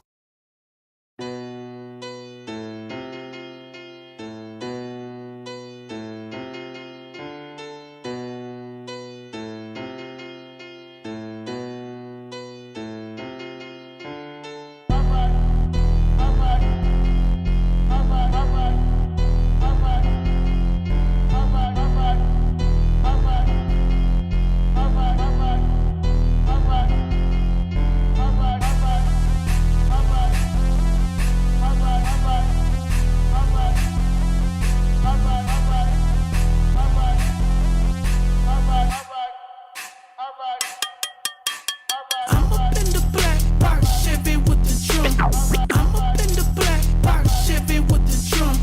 I'm up in the black box Chevy with the drum. I got what you need, that pour up a bump bump. My girlfriend name is Karma, and you know she gon' come. Now you crisscross, motherfucker jump. I'm in that dasher with a vixen. You don't wanna see us blitzing. Underhanded pitching, hit him straight up in his mitten. Hope the Lord forgive him, man. His grandma been praying, been a bad boy since the Pistons. Wipe his nose, ain't no call. Tell his partners come get him. Stuffing yadas with the pigeons. When we talking outside lingo, ain't no talking over digits. Currents over karma, ain't no motherfucking sentence. Tell him black sent you, sir, your people not your feeling. Oh, man, this smoke was alright. Man, her ass was alright. Don't ask me if I'm alright. Pray this shit gon' go right. All my people alright. All my people alright. All my people alright. All my people alright. Man, this smoke was alright. Man, her ass was alright. Don't ask me if I'm alright. Pray this shit gon' go right. All my people alright. All my people alright. All my people alright. All my people alright.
Ladies and gentlemen, welcome to Virginia. Virginia's for lovers, and tonight's for basketball lovers. We have a Mid-Atlantic battle. Davidson made the short drive over the state line from North Carolina up here to Charlotte, getting ready to take on Denari James. His crew coming in here looking to establish themselves against Virginia tonight. Behind the microphone, you've got myself, Elava. You also have Rick Blaze. And Rick, we're looking at a couple teams on the wrong side of 500 coming into this one in the early season. Virginia coming off of a poor season last year as well. This is Johnny Baldwin's junior year. Are we seeing Virginia squander what they've had? And one of the finest players we ever saw come out of SimWorld Prep. Yeah, you know, first of all, I'm happy to be here. But I would have to agree. Johnny Baldwin is one of those players that they nicknamed him Johnny Ball Game Baldwin for a reason. He scored 40-plus points in a SimWorld Prep game when he was in high school. Came highly touted, a lot of talent. They have a lot of talent, not only with him, and also they have Cole Webb, his freshman year, coming in. So they've been underachieving, to say the least. So we're going to see if they can get in the win column. Both teams desperate for a win right now. And I mean desperate. The starting lineup. I'm talking about short skirt on the streets, light bill due tonight, desperate. I thought you were going to give me closing time at the bar kind of desperate, but that's the flavor of desperate too. That's all good. Virginia out there in the white, and that is Baldwin, number 30, with the ball. The little turnaround, and he gets it to go. That is a great start. That you need to see that if you're a Cavs fan. Johnny Baldwin averaging just a little under 20 points, 9.5 rebounds per game on the season, but Virginia just 1 and 3, and defense like that not helping their cause at all. Denari James, well, we just saw our 2 stars of the game go right at each other to start this one. That's how it should be, I think. And it's going to be interesting to see who Virginia puts on Denari James. They have 2 options. Cole Webb can play a little bit of defense. Zaire Matthews is a good on-ball defender, plays the passing lane pretty well too. Bernard was successful in that attempt, so we're going to see moving forward. They fired it up. Everybody wants their pistols. They should have brought the metal detectors. I see everybody got a pistol tonight.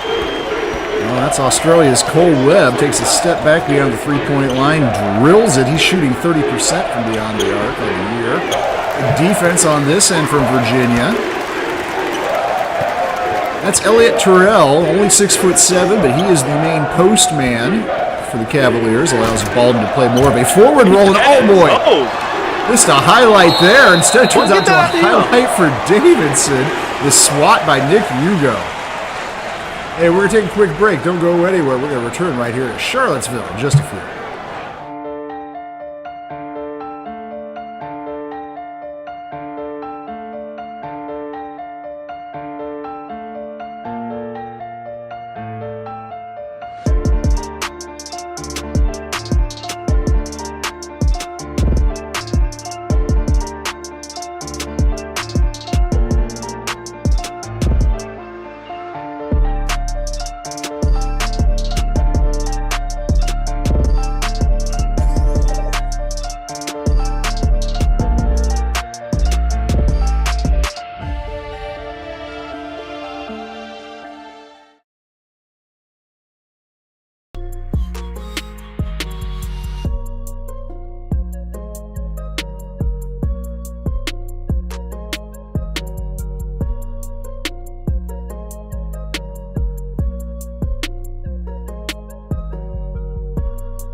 we're back in action here. It is a 3-point Virginia lead. Nice defense from Davidson on the last possession there before the stop, however. This is going to stay down on this end. I thought it was going to be Davidson ball, but last touch by the Wildcats. Baldwin looking to go back and work inside. As he should. Yep. Can't get he's going to have that advantage. Yeah, he's going to have that advantage all night if he can take it. I say throw it back into the big fella and let him go to work all night long in that paint. Shooting just under 64% from the field, Johnny Baldwin. He comes up with the rebound there, brings it up the other way. Ooh. Good pass. A little bit handsy, too. Did you notice Keontae Doucette for Davidson there, really trying to oh my God. Any kind of break. That was a tough shot there. Miss. Yeah. That was a terrible miss. Jeez. Elliott Terrell unable to get that one to go. Lead remains 3.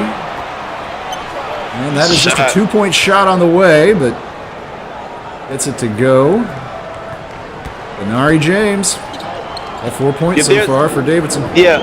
If there's anyone on Virginia, if there's anyone on Davidson team that you don't want to let shoot the open shot, it'll be Benari James.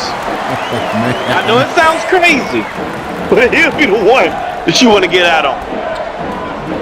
Well, what do you do if you're Davidson on the defensive end? Just Johnny Baldwin pushing guys aside. I mean, no wonder.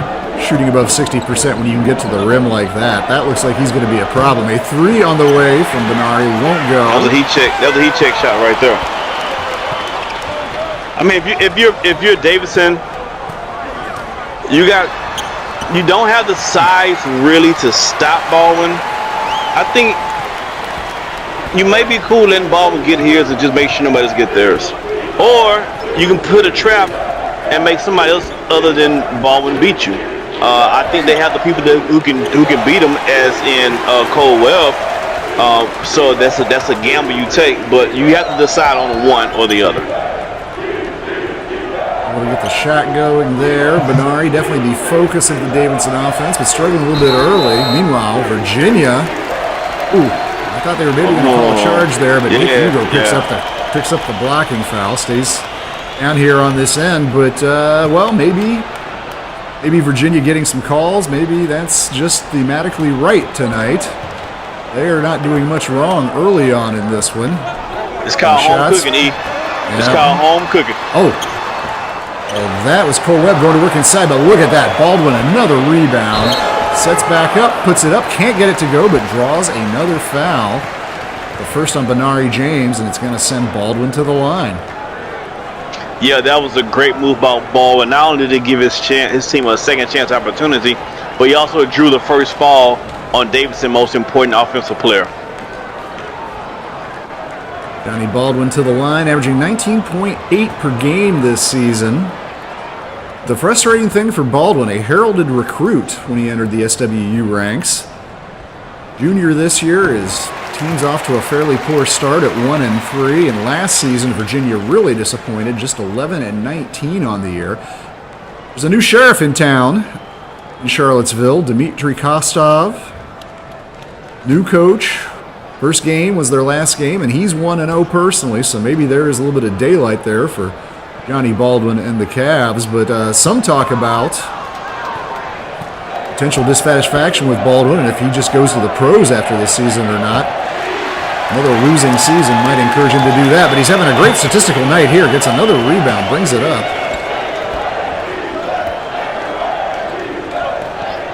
Zaire Matthews, who you were just talking about, kicks it back now to Baldwin, who gets a bit of a clear out, and he wants to attack. Of course, downhill. Well, good defense there by Benari James on the bigger Baldwin. Forces him into a little bit more of an outside shot than what he wanted. And on the other end, what a pass. Wow. Chin-ups. It was Deontay Odom on the receiving end of that, but the pass from Benari, that was... Oh, just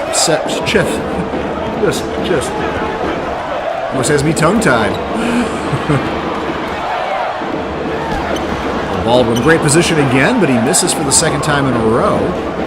She has missed a lot of layups tonight so far. This is a shot. Yep, there it is. Benari James, I mean, Considering I think he's taken just about every shot, or he's been involved with every shot that Davidson's taken so far in the evening. I have to guard him a little bit more closely. Cole Webb gets his own rebound off the miss, and there is a three, will not go. Davidson, trailed by 6 just a second ago, has a chance to take a lead here. And they do! Keontae Doucette buries the triple. Just his third made 3 on the year, shooting less than 15% from outside. But the big one there gives Davidson their first lead of the game. Yeah, and one thing's for sure, E. One thing's for sure, two things for certain. T-Pain is in love with the strippers, and Davidson's in love with that corner 3. Well, it's been working wonders. Keontae Doucette been working wonders the past few possessions. He has Davidson stretched out to a 4-point lead here. Take a quick timeout, but don't go anywhere. We're coming right back. Aboard, folks. Just go ahead and take any empty seat that you see. I hope it's not contagious. So I do have it.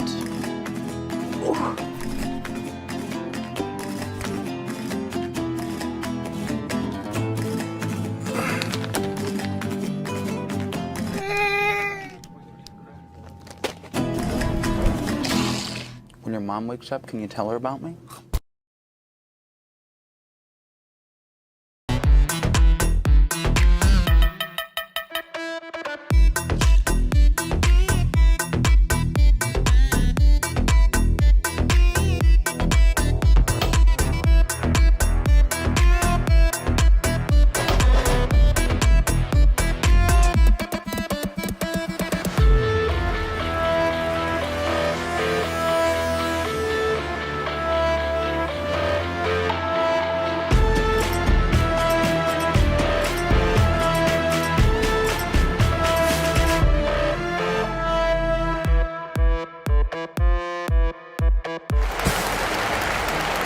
Momentum has swung Davidson's way. Nari James, leading scorer in this one. He's got 7 points, 3 rebounds, and 2 assists early on. For Virginia, their big star, Johnny Baldwin, also their leader. 5 points, 4 rebounds, looking to notch another double-double early in this season. There you see the new coach of the Virginia Cavaliers, Dmitry Kostov, and Killup for Davidson, the other end of the bench. Both young coaches in the SimWorld U game.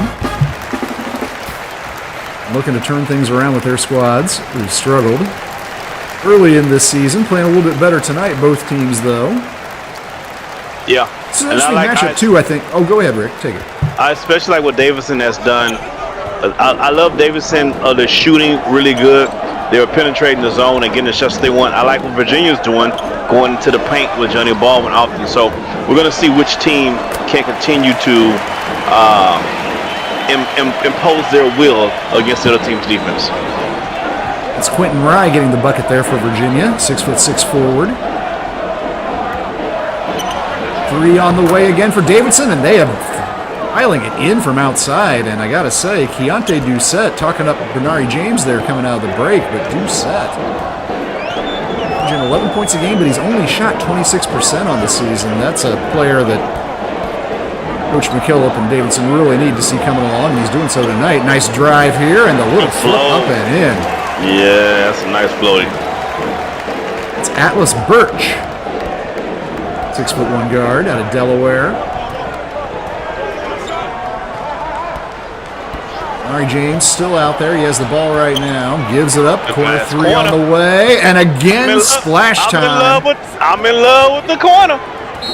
I'm telling you, T-Pain's in love with the strippers, and Davidson is in love with that corner 3. Rick, I don't think they haven't missed from that corner yet. That was Grayson Durst who hit that 3, Rick, and those are his first points of the season. Don't you come anywhere, go anywhere. 6 point for Davidson. Return.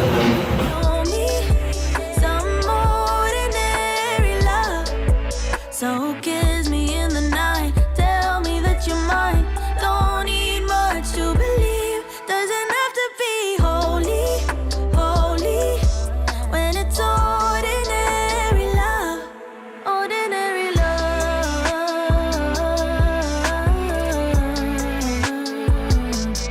ordinary love.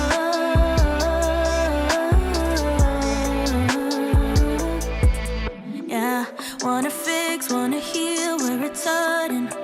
Gonna put out the fire where it's burning. I will be there with all of my being. Ordinary love, ordinary love. Yeah. Don't you ever say you are not enough. Baby, you're enough. So don't you be afraid and take a leap of faith. It doesn't have to be holy, holy. I'm not asking for a God, just as long as you show me some ordinary love.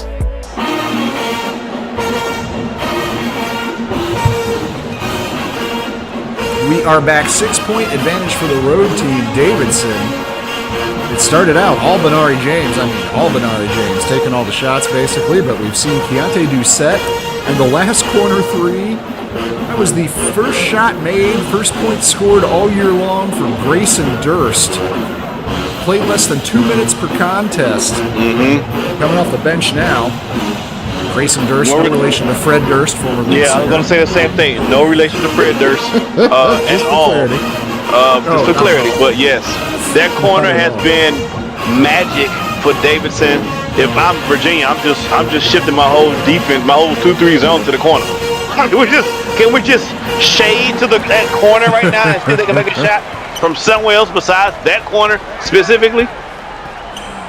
The UVA was up 10-4 earlier in this one, but it's been a complete reversal since then. Tyre Matthews with the ball. He is guarded by James, gives it up.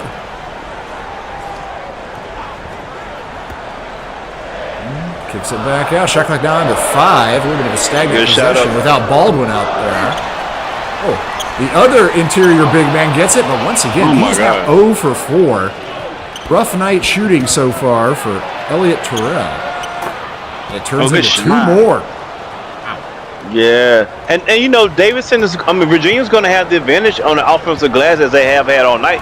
They have the size advantage, but it don't mean a thing if you don't make that bucket, baby. You got to make the putbacks. Well, Terrell, he's the big man out there wearing number 33 in white, and it's just been a rough night for him so far. Matthews gets into the paint, brings it back out, and resets, attacks, gets it done. I like to see that from Syer. It's good pace, and he loved the defensive sleep. Turned on the Jets, got the easy deuce. And Matthews, as you were talking about earlier, is known as a defensive stopper. He's been lined up on Benari often tonight. Benari works in the middle of that zone, however, gets it, but can't get the shot to go. And there's Terrell with the rebound. Chance for UVA to chop into this lead a little bit here. I'm interested to see what UVA is going to go on the offensive side of the ball. With Johnny Baldwin been out of the game, they're definitely going to need someone else to step up offensively. Another missed layup. I've counted 8 so far. 8 missed layups in the first half. Nothing wrong with the move to get there either. That corner! Really short. Benari gets a rebound. By the way, the second leading rebounder in this Davidson team, Benari James. And Benari cranks it up again, and yeah, he's not going to miss 2 in a row. No, he's not missing 2. No, he's not. Forget about it.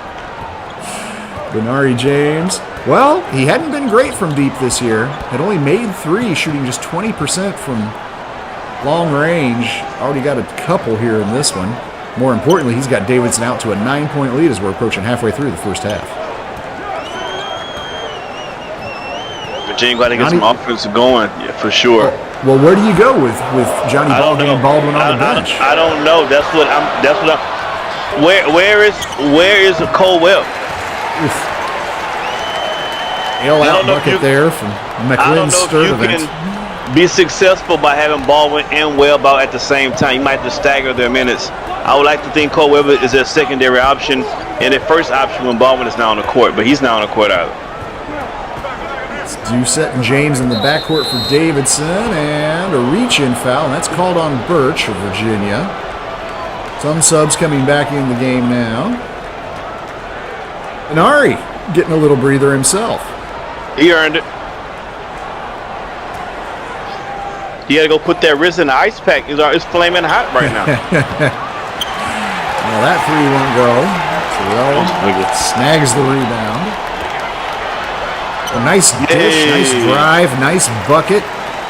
Birch finishes it off, but yeah, well, there you see Baldwin back up. He's getting set to re-enter the game now, finally. And a timeout from Davidson. So that's going to bring Baldwin back into the game when we come back from the break.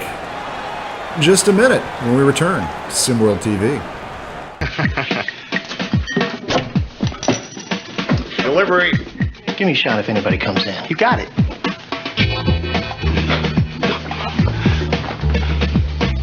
Bud Light, the mother load. Hey, here it comes. Hide.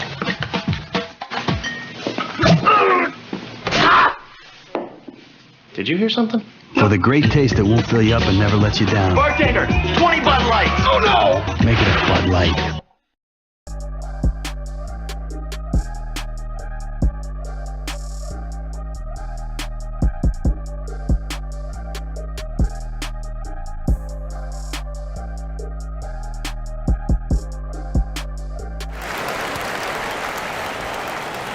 Davidson still on top. They dug themselves a little hole early, but Johnny Baldwin went to the bench. He's back out there now looking to regain the lead for his Cavs squad. Cole Webb also returned there. Maybe Coach Kostov likes those two together. Maybe that's a pairing he likes, Rick, and wants them specifically out on the court on the same time. I do have concerns, particularly given what we saw happen those past 3-4 minutes of game time. Correct. Like I would stagger their minutes for sure. Hopefully since they're back on the court, that they're going to go to them heavily in the offensive side because both guys need to get going. Get some ball. Nari on the bench, so they now have the problem of what to do with your star player out there, and their shot clock down almost to nothing too. But look at that. That is just the patience. I gotta admire the patience. That is Taekwon Hertfield Landrum. DHL, not DHL. He came in the lane and had the patience of a 4th grade math teacher. It was beautiful. And that requires some patience. Well, bucket on the other end brings the lead back down to 5 again. 9 minutes to go in the first half. Been a good one. Team's off to a hot start to begin with and trade the lead back and forth here a little bit. Settled down. A little bit more frantic start. It's going out of bounds. Quick hands there from Atlas Birch, having some nice minutes in this game. It will stay on this end of the court, however.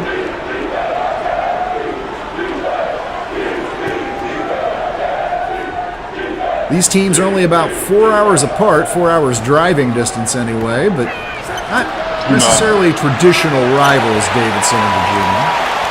No, not really. Does Davidson even have a football team? I don't even think they even have a football team, do they?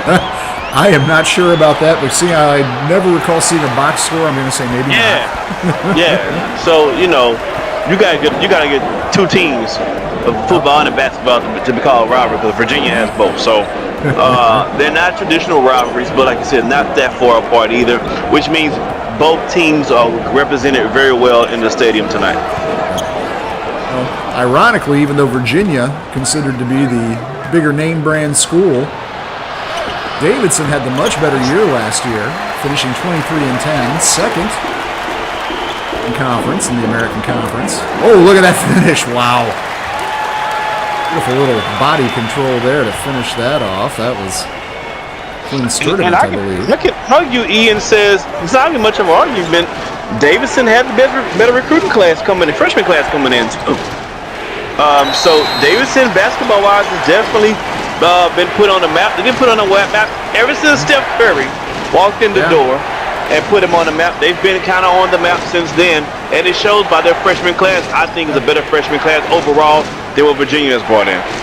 Well, that Davidson freshman class, pulled by Benari James and Nick Hugo. Hugo's had a quieter night tonight so far in this one, but he definitely has a ton of talent. Oh, there's a slip.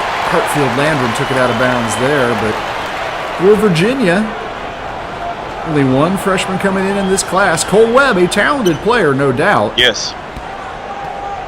But interesting, neither one of these teams plays a traditional post player either. Johnny Baldwin actually slides out to him. He's more sort of natural, and that's 2 turnovers since he's entered the game, just on sloppy passes from Baldwin since he came back on the court. Unbelievable. Cavaliers timeout. Kostov doesn't like it. Aldwin, well, first we questioned him being benched, but he's looked sloppy since he came back out there, Rick. I just think that they haven't found, and this is his second coach now, I don't think they've found the best way to get the most out of his talent. Where's Coach Dodge when you need him? You know, Coach Dodge had no problem getting the most out of his talent. Maybe they should call her up and see, Coach, can you give us a play or two that works really well with Johnny Baldwin? Because when he was with you, he was a monster. And sometimes on the court, he looks like a little lost. And when you have to think a lot as a player, you can't play your best game. And I see him doing a lot of thinking and not a lot of playing. Statistically, all the numbers are there for Baldwin. 19.8 points, 9.5 rebounds per game, 63% from the field. The results in the one-loss column just not happening, and some definite dissatisfaction, as this is now a multi-year trend that Johnny Baldwin has dealt with in Charlottesville, in addition to the coaching disruption. So what you're saying is he's leaving for the SWBA as soon as possible. That's what you're saying, basically? I'm saying if they don't, it's an interesting dilemma, actually, Virginia basketball fans have. You can imagine them turning it around now and going on a great run. What's going to happen if that happens? Baldwin probably leaves. At the same time, if we're staring another 11-19, 10-20 season in the face, yeah, I think Johnny Baldwin may have enough of that and may just go ahead and reset it at the next level. And Davidson really trying to hang another loss on him here tonight. They've been shooting well by 5 currently. Oh, and a nice dish, but nice defense. Wow. That's what you brought him in here for. That's Nick Hugo. Got the better of Baldwin right there, and it turns into freshman to freshman. You see what? That's a two-piece, baby. That's 2 freshmen, 2 fresh fish. That's a 2-piece with fries and extra tartar sauce. Hugo and James. Hugo again with nice defense, but yeah. No! You can't give Johnny Baldwin too many chances inside there, or else he's going to eventually do that to him. He must have forgot the vocal. He just punched his card right there. Aggressive defense by Cole Webb, but he gets called for the foul. Reaching in on Grayson Durst. Durst is getting some serious run out there tonight, number 0 in the black uniform. This is by far the most he's played all season, and he is open again in the corner if they want to find him. He buried one earlier. Instead, going to take it himself, but cannot score. Jameel Wright Foreman is going to go to the line, however. Rick, you may remember Jameel Wright Foreman from his days with the North, the Canadian out of Barrie, Ontario. 6'1" guard for this Davidson squad now. He's averaging a dozen points a game so far this season. Yeah, I remember him because I questioned all players with 3 names. 2 last names. That's just the weirdest thing in the world. I only do when the initials don't really work. And JWF, I don't know. That just kind of sounds like an awkward handful coming out of my mouth. I don't like it. Now on the same team here, Davidson, we do have Taekwon Hartfield Landrum, and that's THL. That's a lot. That kind of flows. That flows. That's a lot. You can't say all of that in one sentence. That's a lot. Does Taekwon Hartfield Landrum? Yeah, there's a comma going between that. I mean, I'm not even sure. I gotta take a break. I gotta take a break to take a sip of water to finish that sentence. A little supplemental oxygen to get through it. Yeah. Like you're climbing Everest. Baldwin has it once again, but Nick Hugo's been playing him tough. Let's see who wins this time, and Nick Hugo won that battle. Good defense by Hugo. Chance to go up by 10 with a 3, but instead, I thought they were going to turn it over. It ends up back in a Davidson hand, back in Benari's hand. Pull up from James. Rattles around, but out. Will not go, and that was, wow. Baldwin just snagged that. He snatched that away from Hugo, too. I got to give him some credit there for coming away with that board. We got a mouse in the house. Once again, yep. Wants to take Wright Foreman. Why are you doing a turnaround? Why are you doing a turnaround? What was that, E? I've seen that a couple times tonight, Rick, where he's done that, and to be fair to him, he got him off the hook. He's over 50% on that shot and that move. So, didn't quite block that shot. Definitely disrupted it, Baldwin. Another board. He is well on his way to a double-double here. 50% on that shot. I wonder what the percentage is on dunks. That's what he should have had. Yeah, disagree with that. Well, once again, he had a chance. He had right form on again, but gave him enough time for Hugo to switch him out. He's going to try that little pull-up again. Will not go. No, man. No.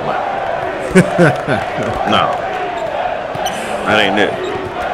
Davidson struggled here these last few possessions, but they still lead by 5. 4 players, maybe the whole team on Benari James. Benari's going 1-on-4. Are we at the Rucker? I mean, he is going 1-on-4 right now.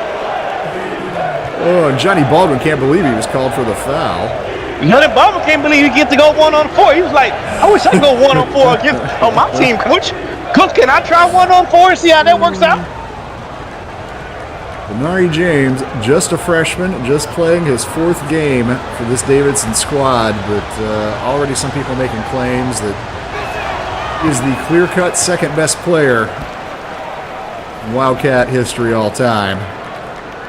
Behind a certain player named Curry, you're probably familiar with. Wait. They're already saying he's the second best player already? People are, well, not in terms of what he's accomplished, but in terms of ever to put on that uniform. Oh, talent. Oh, okay. Yeah. Okay.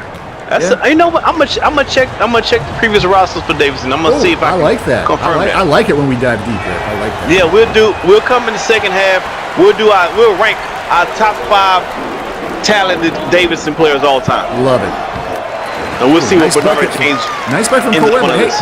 Hey, while we were talking up, while we were singing the praises of Benari James, well, he clanked a couple free throws.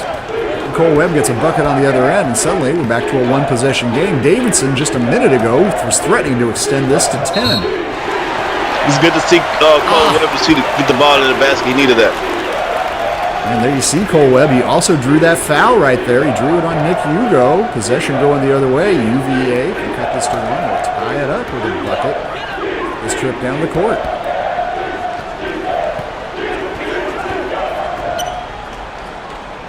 Nice run here, the back half of the first half of Virginia.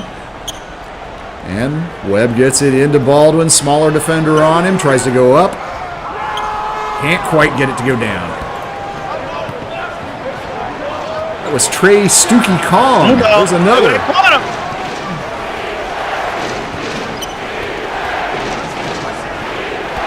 There is Trey Stookie Kong with it, kicks it back out. Ooh. Neil Wright Foreman at least thought about it there. He's going to come a little closer, pull up. Not a great look. Look at him battle for the rebound. Hugo almost had that, but Cole Webb is a surprisingly good interior player for his size and a great finisher, passer too. Finds Baldwin there. Easy bucket, 1-point game. And Cole Webb has a little bit of point guard skill in him. We've seen him do it last year in prep basketball. So he does have the ability to make the correct pass. Great pass on the break to feed the big man for 2. Sloppy pass there from Trey Stookie Kong, turns it over. It's a mouthful saying that 3 times. Well, just Stookie Kong. I will promise you his nickname was Donkey in high school and middle school. Chance to take the lead, but it wouldn't go down. Up the other way, Stookie Kong has it. Oh, finds Benari wide open in the corner. Why didn't Benari shoot that? He didn't even look at the bucket. Oh, he was being Stookie Kong. Corner 3 for Grayson, for Keontae Doucette, and he nails it. Keontae Doucette, he's been a difference maker tonight. That's the magical corner right there. Yeah, Davidson has found a spot to their liking. UVA not liking it as much, find themselves trailing by 4 with under 2 minutes. That's a nice drive inside, however. Ooh, that was nice. That's McLean Sturdivant, the 6'7" senior out of Princeton, West Virginia. And Quentin Rye, both from the state of West Virginia. Benari James has Cole Webb on him, gives it up. I had Cole Webb on Benari. That's a good matchup. Well, once again, Doucette has it. This time he tries to find a little bit of space inside. Oh, no, Doucette. Good pass. Yeah, he just couldn't quite gather that, Benari, but he finds a teammate. That's good ball movement. Buries it. Right for him. It's the shot. What you gonna do? That's just great ball movement right there. Well, that is the question that Coach Kostov's going to have to answer. A minute now till we go to the half. Exciting game, E. We're back with the Both teams back great game. Yeah. Been a great game. Well, Davidson's been on top here for a little while now, but UVA Cavs have cut well into what was once a substantial Davidson lead.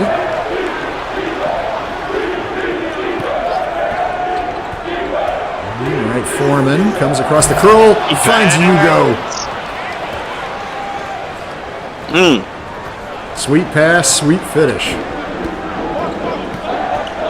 You see, I'm waiting on Hugo Mania to run wild here in Virginia tonight. Oh, a charge is called there on Cole Webb. That looked a little 50-50 to me. Might be a case of a freshman just not getting the call there.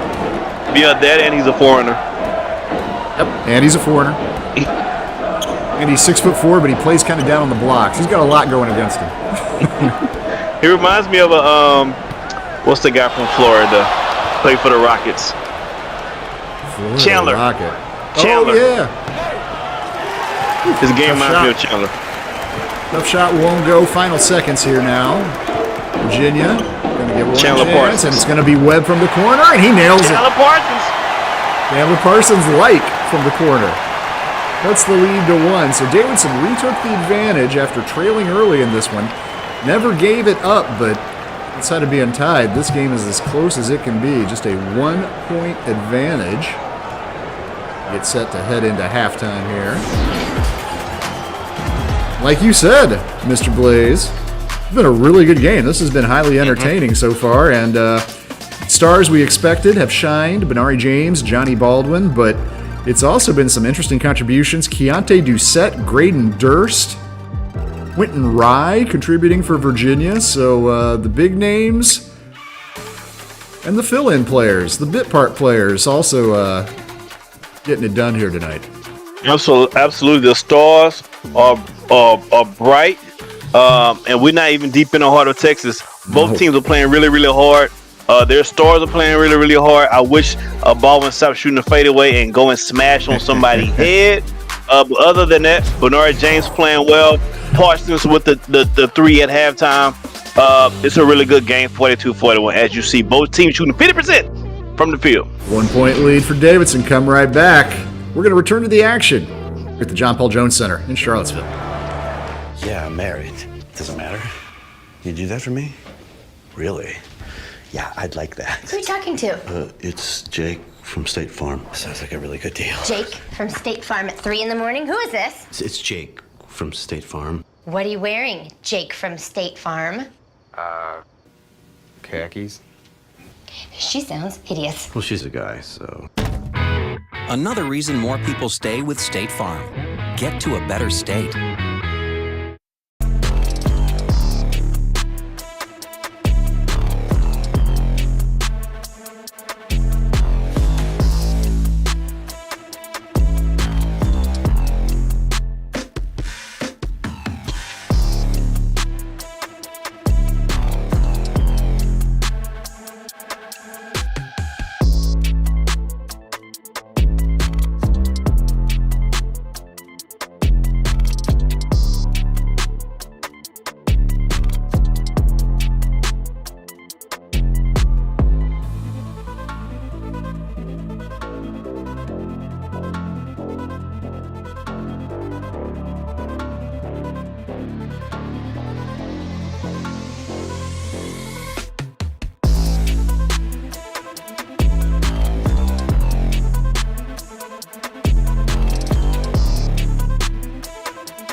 All right, we are back. It's a good one here, too. Just a 1-point lead for Davidson. They do have the ball as we restart here. There you see Benari James bring it up, and he is leading this team tonight in scoring, rebounding, and assists.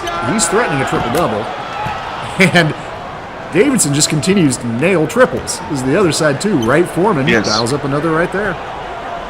Yes, they've been knocking those threes down left and right, and they picking up right where they left off at in the first half. Well, Virginia He's strong. Get going, Drive. and Cole Webb does, yes. That's what I'm talking about. Sometimes you got to put a knee in somebody's chest on your way to the basket. I like that. Put your knee in the chest. Ooh. Nari just too fast, drives inside, but great defense. Give me that. Wow. Bring no Kool-Aid to no gin port. Johnny Baldwin's going to like the feel of that. He's wanting to turn it into some offensive love, too, on the smaller defender. Spins and scores. Barbecue chicken. High game. First time we've been tied, maybe since 0-0. I think I agree with that. That's a good move. That time. That's Keontae Doucette. You know, Davidson they have a bunch of players who's just basketball players. You know what I mean? Like, they're not great in size, but they're just ball players, and they love the game of basketball. You can tell they play freely. No situation is too big for them. They just love the game of basketball. They're just ball players, man. I like that about them. Nick Hugo pulls down a rebound. That's his 6th rebound of the game. Ooh, quick hands there, and yeah, nice play by Terrell to take it away.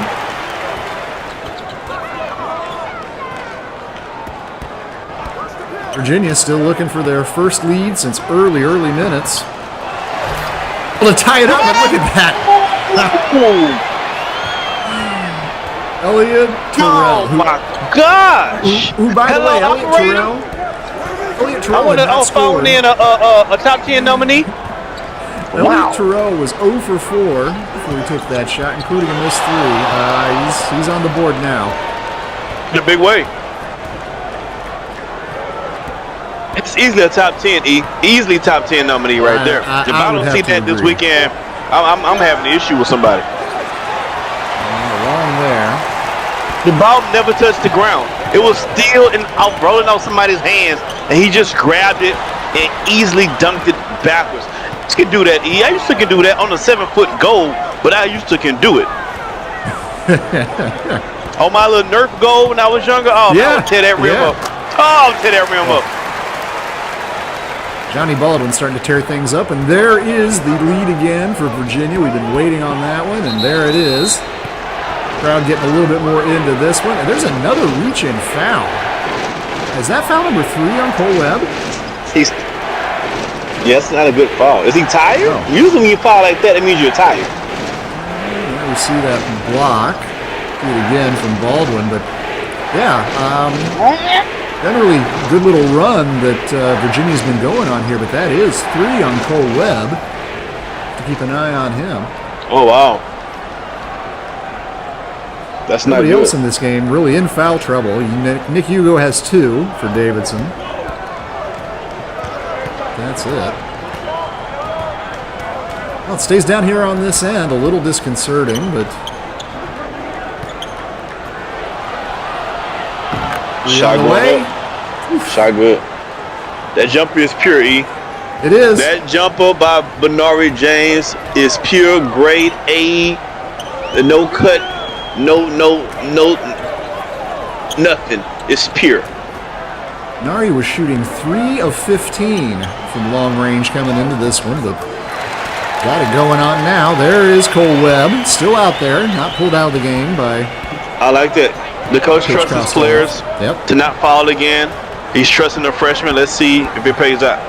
Even look on this possession. You can just see the Benari James, who, by the way, great pass there from Benari to find a teammate. That's Deontay Odom. You remember Deontay Odom from his SimWorld prep days. But next Virginia possession, the same players are still out there. You can visually see what a challenge it is for Cole Webb to try to keep up with the quickness of Benari James. Oh! Block. Elliot Terrell, he hit that wonder dunk a minute ago. Not quite as good this time around. Doucette able to get a bucket on the other, and 15 points in the game now for Keontae Doucette, well above his 11-point average. Davidson back on top by 3. We talked about it earlier, and I was kind of appalled at the initial comment, but now that I'm looking at it in real time, Benari James may be the second best player to ever put on a Davidson uniform. He makes his team go from every aspect, especially on the offensive side of the ball. Even when he's not scoring, he's putting his teammates in a position to score. he's running the ship. I like the way you're running this campaign right now. Yeah, I think that probably that is the second best you're looking at. I mean, Harry Holland, maybe. Derek Rucker, not to be confused with Darius Rucker. These are the other couple, Davidson players that come to mind. Oh, way short there.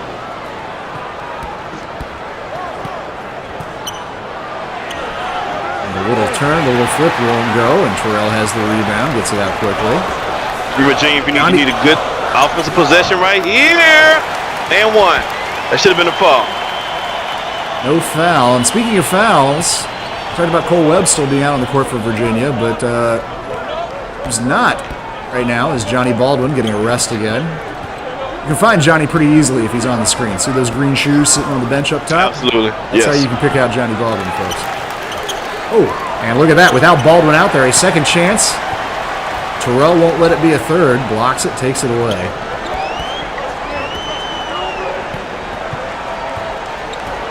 Nari James also getting a rest right now, so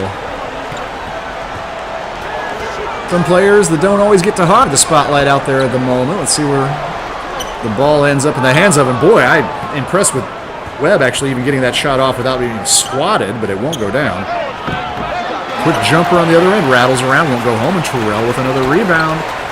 Even if it hasn't been a great scoring day for Terrell, he has been getting on the boards. Absolutely. You're not going to always have your jump shot follow, but you can always do the intangible things. Ooh. That is a fourth foul on Cole Webb. What a way to pick it up, too. Foul.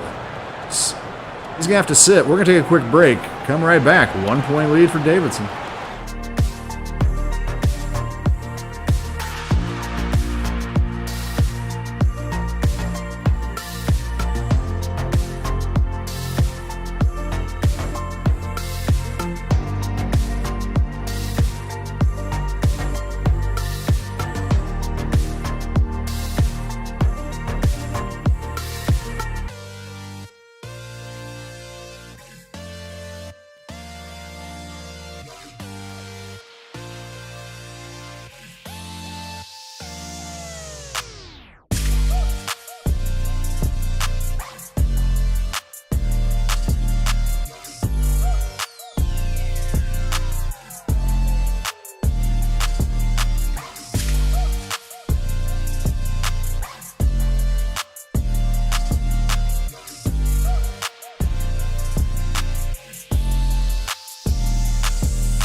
Some stats.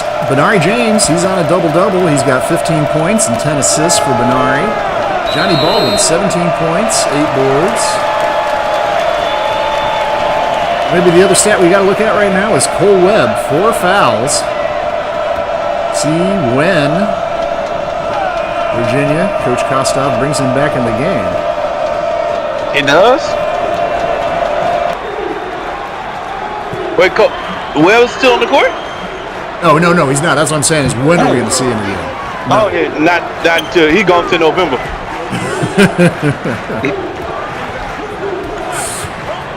Instead, you're getting Ellis Birch back in the game.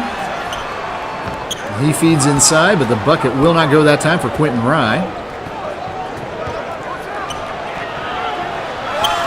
Oh. Chance for an easy two. Boy, if this game ends up being close too, both these teams are going to have lots of little missed bunnies and floaters to rue when this is over. Absolutely. There's the little used Bretton Bud Pitts. 6'4" sophomore out of Boone, North Carolina, averaging half a minute a game coming into this one. But there right now, he gets the ball back. He's going to have a career high minutes. Oh, I thought he was going to pull up there. I'm sorry. Hey! Come on. And apologies, I was calling the wrong number there. That was Taekwon Hartfield Landrum, number 7 out there for Davidson. Can everybody on that team have 3 damn names? Another reach-in foul. That one's on Hartfield Landrum.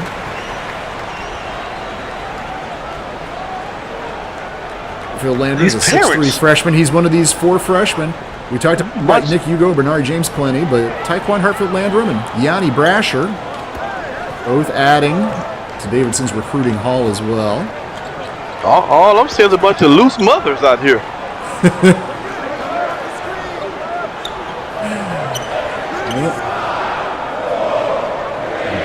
Well, shot clock winding down. Rye gives it back up. I mean, just have to get a prayer going here, and it's not answered. But look at that. Offensive rebound. Virginia. Second chance, Virginia. Sire Matthews. Good foul. Good draw. Fouled by Odom. Going to go to the line. Smart play. Go to the line. Make them foul. You get some easy ones at the line. Get yourself going, especially with Sire Matthews. Sire Matthews, a sophomore out of the Bronx, averaging more than 31 minutes per game. Hasn't made it to the line very much yet this year. Just 8 trips. He's connected on 4 of them. Well, make it 4 and 9.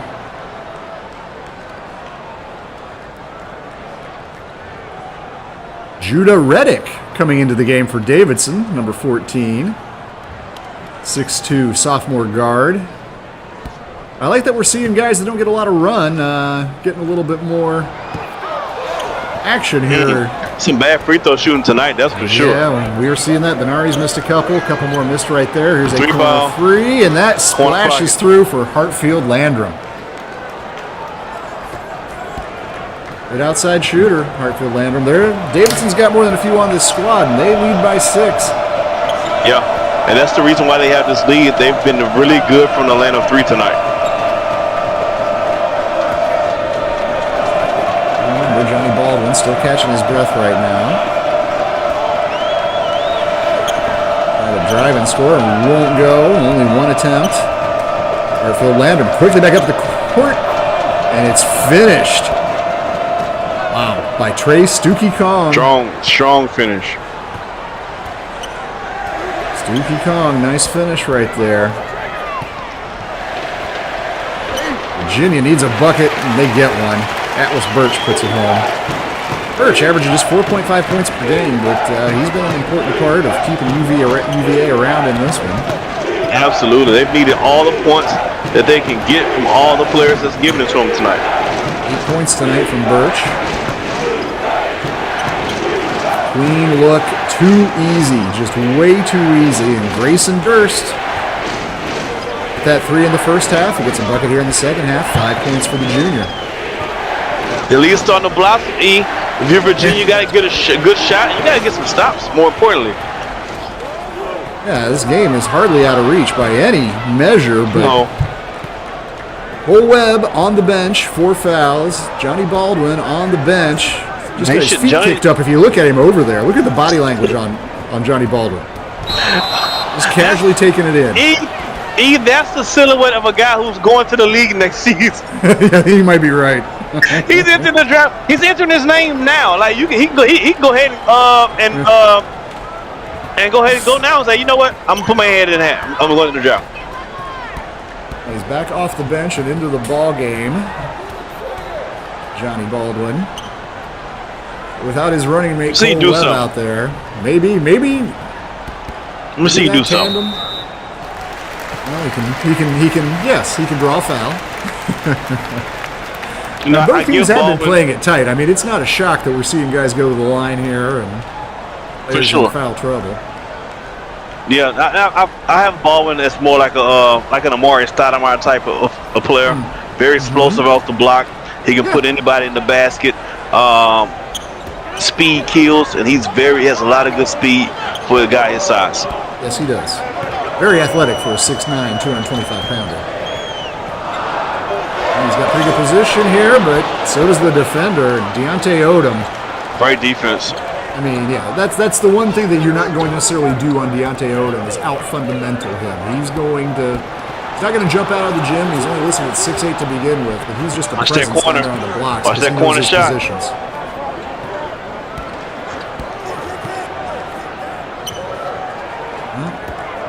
Shot clock winding down. 3 on the corner. This time won't go. And another rebound for Baldwin. He's almost got his double-double now. 17 points and 9 boards for Baldwin.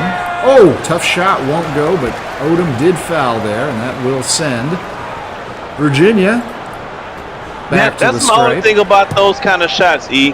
I don't mind the contact, but when the player closes his eyes and throw the ball up, I don't think you should get rewarded with a foul. Well, Quentin Rye, one of his top skills, he is very good from the free throw line. 5 for 5 on the year, so working to get fouled is good strategy when Quentin Rye does it. Let's see what he manages here. Both teams have struggled a little bit from the stripe. Not Mr. Rye.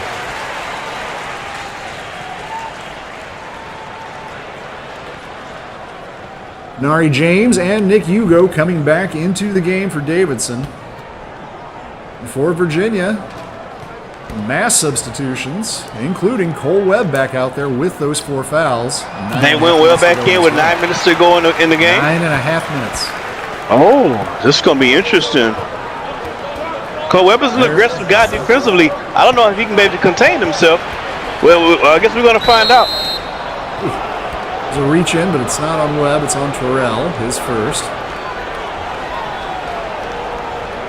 Not in the bonus yet, so nobody's shooting.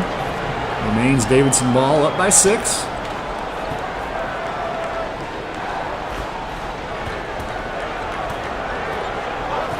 Wright Foreman surveys the scene. And Keontae Doucette drives inside. Oh, boy. Bounced that thing all over the rim, but not down.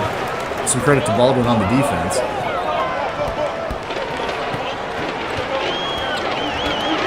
Birch looking for some daylight.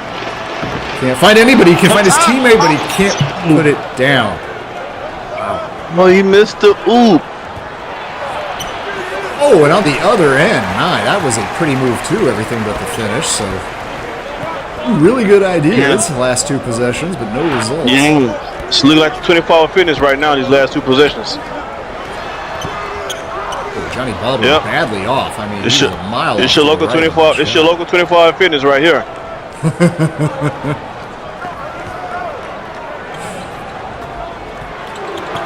Davidson has it. Wright Foreman has it. Gives it up to Benari in the corner, and he splashes home. Benari averaging 16 points per game on the season. He smashed that total tonight. Now.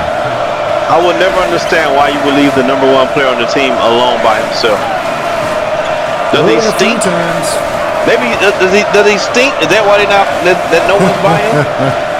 Because I'm trying to figure out a reason why you wouldn't be nowhere by number 11. Maybe he stinks. Oh no! Again. Well, he's stinking all right. He's stinking up the joint with these threes. The lead is now a dozen, by far biggest of the game for either team. Birch comes inside, tough shot won't go, and falls right into the hands of Hugo. Put him on skates, Bernard. Is that Cole Webb holding with 4 fouls? Oh, this is not going to end well. Currently guarding Benari. This is not going to end well. I'm telling you, ladies and gentlemen, this will not end well. Virginia playing a zone right now, so they're not stuck to him, or else I'm pretty sure that Coach McKillop and Davidson would be doing nothing but attacking via Benari. Webb can't do much about it. On the other hand, Virginia hasn't done much about anything for the past couple minutes now. They trail by 14 at this point, just under 7 minutes to go. In a minute, we're going to pull out our brown bags because it is getting ugly. But let's get some shout-outs while we're at here. Shout out to Trayvon Patrick, Coach Simpson. Shout out to Kai Killings. Shout out to Jalen. What up, man? Shout out to Jay Midoriya. Shout out to who else I missed on here with my shout-outs. Shout out to Chisholm. I want to give you guys a shout out. I think I saw Zang on here earlier, so shout out to you guys. Shout out to everybody who's here. Make sure if you're watching, if you've tuned in, make sure you hit the like button, baby. Keep it real simple. SimWorld, we got live EM giveaways. You know it's coming. You must be present to win. Once we get our 50th person, we're going to do our giveaway. We're going to give out some EMs, and I didn't double down. I made the announcement the other day. I'm looking for a co-host for a particular episode. So if you win those EM giveaways, you also win the opportunity to be a co-host on Blazing Takes. Just for a show now. Don't lose your mind. Don't lose your day job, because you sure ain't coming for mine. You see these threes that Davidson is raining down upon the head top of Virginia, which is why they're up big double digits right now. It was 54-53 when we came out the last break. B-Run. Shout out to B-Run, my bad. I got you, brother. Shout out B-Run. Yeah, hold on. That's an interruption I'll accept any time. But I wanted to let you and our listeners know, UVA was down by a point, 54-53 when we had that last commercial break, that last time out. It is now 71-57. Davidson is just taking this thing by the throat. Blocking foul called on Doucette there. He'll keep it Virginia ball. This run from Davidson either needs to come to a stop now, or else Virginia staring 1-4, and nobody around this part of the state predicted that record for this team going into this season. Man. A lot of high hopes for this squad. I mean, this is to be the second year they started out with such a dismal record. They underachieved last season, and they're underachieving so far this season. Especially they start 1-4. They drop another game at home. It's not good. No, it's not. Oh. Is Davidson just toying with them now? I really thought Wright Foreman was running to that corner to take a three. Maybe the entire UVA bench did as well, and instead, finds Odom wide open for the pretty oop. There's a nice bucket from Baldwin to get two back, but 13-point lead, and the sand is running out in this hourglass. 6 minutes in the contest. And a turnover. This helps. Cavs cause. If you're Virginia, you got to pull out all the stops right now. Okay, there's the guy you want the ball in the hands of. There we go. Give it to the big fella. Let him create off the pick and roll or pick and pop. Let him do his thing. You need that. Well, in that case, the defender just let him get beyond him, and you can't. You need to put your body between Johnny Baldwin and the rim, or else you're going to have said problems. than done. Easier said than done. Through two. Wide open three again for Davidson, but a miss. Baldwin's got a double-double now. Oh! I don't know if he'll get an assist, but that was a pretty pass by Baldwin to get that thing up ahead. 9-point game. Rush it up to a teammate and get the quick bucket. Quentin Rye puts it in, and the lead is back under 10, but only for a moment. He got good vision. He does. It's Deontay Odom. Not the flashiest player, but just rock solid. Webb finds Baldwin underneath, but he has that shot blocked right back in his face by Hugo. It turns into He gets it back. Anything you can do, I can do better. The pride, the athleticism, the effort right there from Baldwin to get back and swat that Benari shot. That impressed me. Foul on Deontay Odom. I know, but right now, Baldwin's playing for the Scouts. He's just playing. Everything he's doing is for the scout team, baby. He wants the scouts to see him. He's trying to raise that draft stock right now. He's going all out for the scouts. I ain't mad at you, player. I ain't mad at you. Cole Webb to the line. That's the first to go, and that's point number 13 on the night for Cole Webb.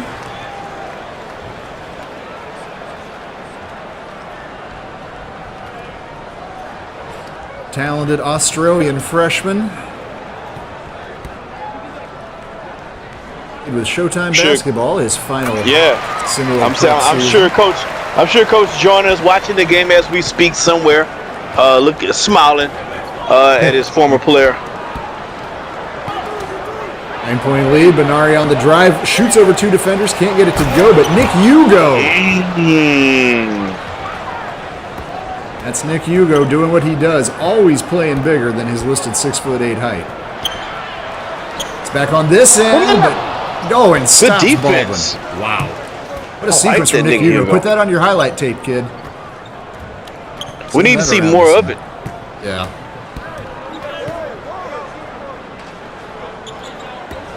Well, we're under 4 minutes to go now. What Virginia needs is some kind of little run here. And Sire Matthews with the defense, and it's kept in bounds by Terrell. It's saved. Go to number 30. Go to number 30. Yep, they gave it to him. There He's got a you small go. defender on him. There we go. You bet, boy. You better not shoot no turnaround. You better not shoot no turnaround. There you go. Thank you. Thank you very much. That's what you wanted. The crowd is into it. I think they know it's now or never. Need another defensive stop here. Oh, Benari drives in. Can't get it to go. It's a good stop. Here we go. Give it to 30. Bell has it. Gives it up to Matthews. Back over to Webb. Swing it to 30. He Here we finds go. Baldwin out on the three-point line. You know Baldwin's developing some range, but that is definitely not the kind of shot you need right now. Okay, Colwell. Webb can't get it. Terrell back up. Ooh. Oh, almost had an and one trick. Yep, frustrating for Terrell. I ain't said it. I'm frustrated too, because I haven't said that all night. I ain't said and one trick all night. I'm frustrated. Deontay Odom picks up another foul. He's picked up a few here in the closing minutes, but it's going to be Elliott Terrell, just averaging 6.5 points on the season. And came into this game just 50% from the free throw line. These are two big ones that Virginia really needs right here. Absolutely. Cash. First. Looked good. Looks great. Yeah. Yeah.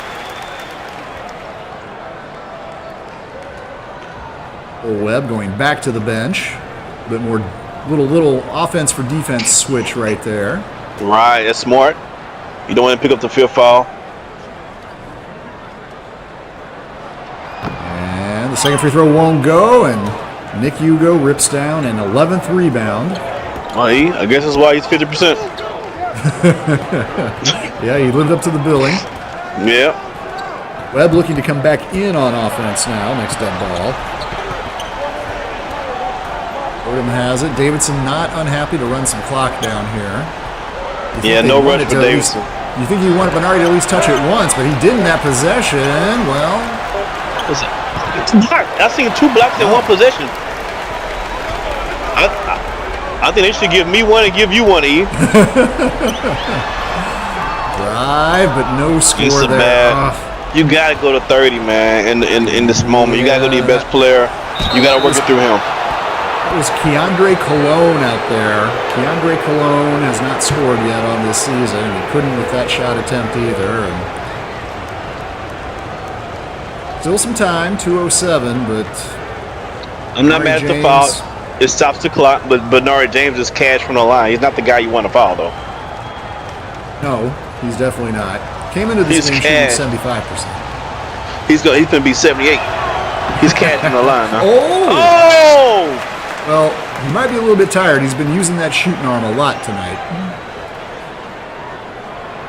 Oh, that's a big miss.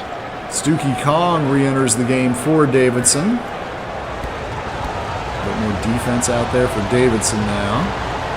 That is a big miss. Second one does go and makes the lead 9 again.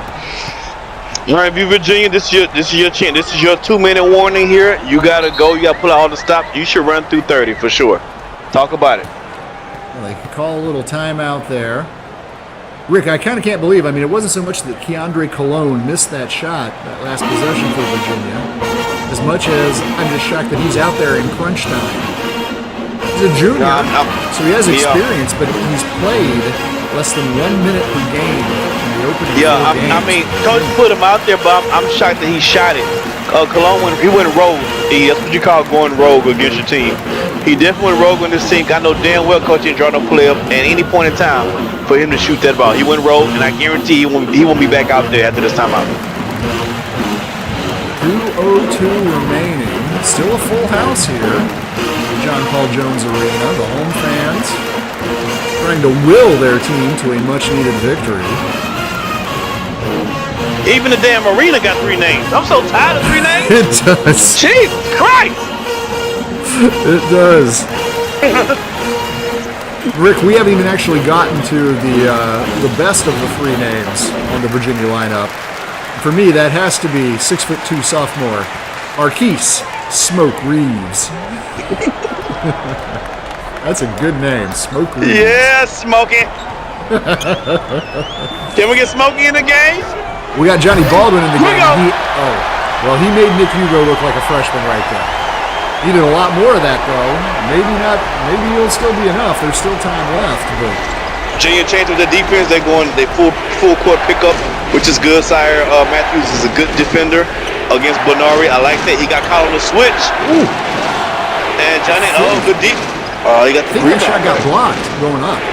Just came back into Benari's hands. Benari gets it again. Oh, look at this. Benari with Johnny Baldwin on him. Three will not go. Defense. Good defensive possession.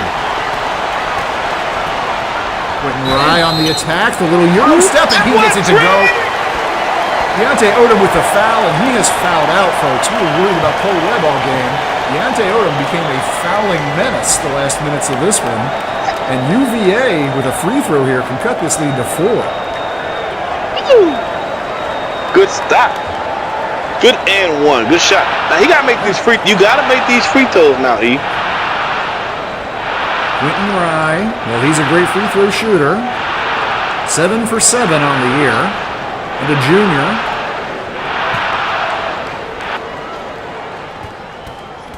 Arena goes quiet while he lines it up. And he nails it. All right. I'm going to sweat a little bit here. You're a Davidson we got a fan. game.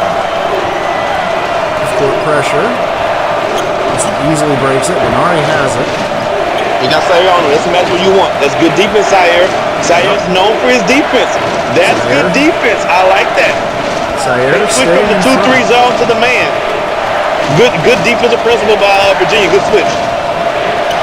Right, Foreman feeds inside. The bucket won't go for Nick Hugo, but that fouls Cole Webb.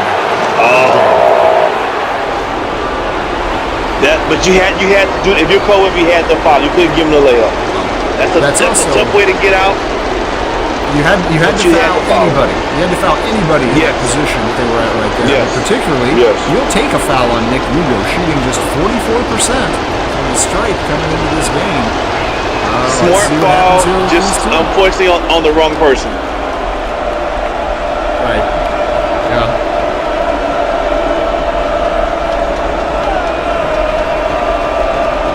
So the freshman. He made that first. He made the first. So we get the second cash in. Big shots. And the freshman gets both. Woo! Ice water running through his veins. Lead back to 6. Time remaining down to 45.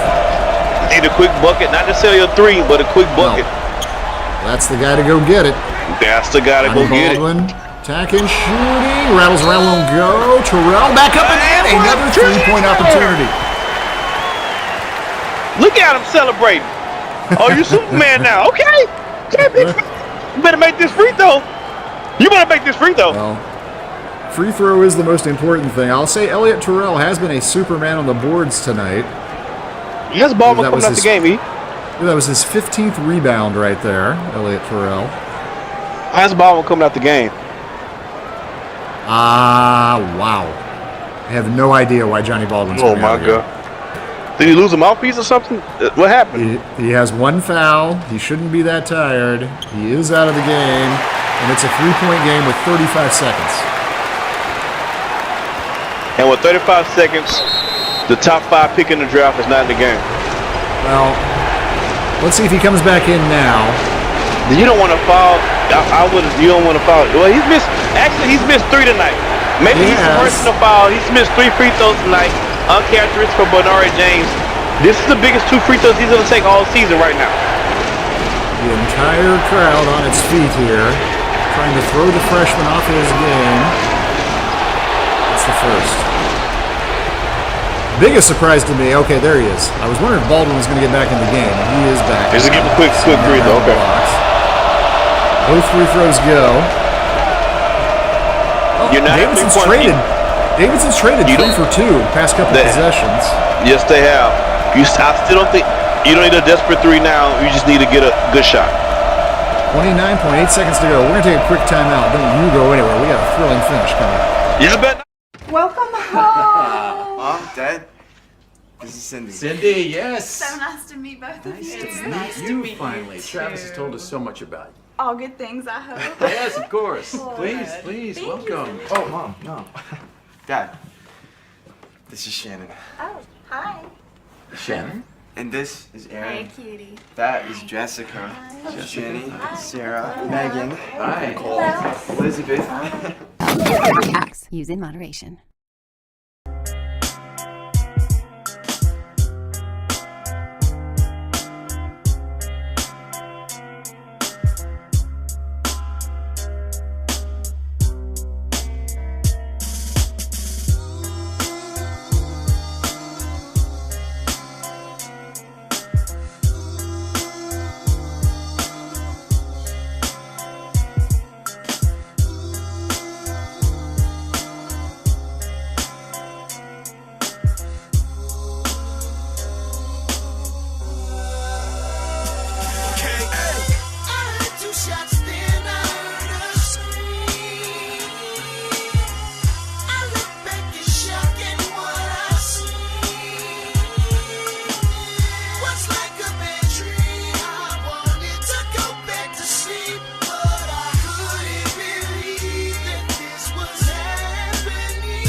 Five-point advantage for Davidson.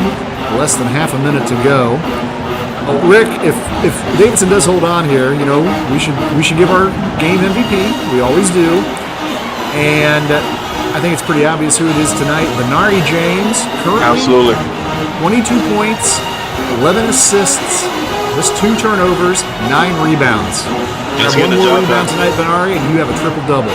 True, he's on triple double watch. I'm Most sure he'll rather get the dub than the triple dub for sure. 29.8 seconds away from doing that, but UVA definitely not going anywhere. Being past No, they've made it interesting. They don't necessarily need a 3, but they do need a quick bucket. To the credit of their fans, still a packed house here too. I mean, East Virginia. I mean, it's Virginia. There's nothing else going on tonight. Let's see if we get this quick bucket here. Baldwin has it. Baldwin takes. Oh, had a That's a good good shot. make. And that's it. Yeah, you got a That foul might be there, it. but That's it right there. That might have done it. Yeah, that might bring Katie to come lock that door right now. That might indeed be that. Well, Keontae Doucette, 15 points tonight, 6 rebounds for Doucette. He's had a nice night, and he can kind of put the final nails in the coffin here if he can line up these two. Hey, I want to give a special shout out. Yes. I see you, Israel Hannibal check in. I want to give a special shout out to Justin Zane, who actually changed his name to Justin Zane on the YouTube. So now when I see it, I have to think about it, because it actually says his actual name. Dang, Zane. It took you forever, but we got you there, baby. I appreciate that. There's a long triple. Goes down for Atlas Birch. Does cut the lead to 4, and yeah. Hey, yo, Birch. Atlas Birch. Keontae Doucette back to the line, and look, 4-point lead. Still got to make your free throws to convert this thing. Walk out with a win. It's over. They ain't got no 4-point. They ain't got no 4-point play. This ain't MTV Rocket Jock. Ain't no 4-point play. This a wrap. Well, there's no 5-pointers. That probably does nail it right there. Hey, nice night for Keontae Doucette. Had a really good game. Now 19 points. I mean, just behind Benari James for the leading scorer. I mean, if you're Virginia, where do you go from here? You're 1-4 now. 1-4. You had a nice night from Johnny Baldwin, 25 points, 11 rebounds. Quentin Rye, and it wasn't enough. And it was not enough. There's another 3. I mean, they're keeping it, the scoreline at least close. Yeah, the line was -2 at the start of the game. Somebody might have had Yeah. You know how it is. You do. Everybody gotta get paid now. Everybody gotta get paid. It's still a business at the end of the day. Don't get it twisted. Yep. 1.3 seconds. Just a formality. This is going to be a win for Davidson. Going to improve to 2-2. Good win for Davidson. 500. Good win for Davidson. Quality win. A great road win. Absolutely. For Virginia, new coach, but still the same old questions. They dropped to 1-4. Looking like it could be well, technically, I don't know if the coach is claiming all that. He's 1-1. So I don't know if he's going to claim those other losses. Coach Kostov. So what Virginia has to do, they're going to have to really kill it in conference play, right? They're going to have to get it together come conference play time because that's going to be the only chance, looks like, to have opportunity to get into the dance. Or the hoops theory, I should say. That is it.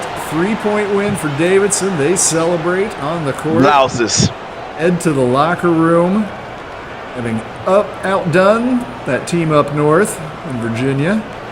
There you see a disappointed Johnny Baldwin. Like I said, double-double, 25 points for him, but couldn't get it done. And Ari James, he's your MVP. 24 points, Absolutely. 11 assists, 9 rebounds. Couldn't quite get the triple-double, but what a night for the freshman. The future looks bright in Davidson. Thanks for being with us, folks. We love having you here on. This has been a presentation of SimWorld Sports.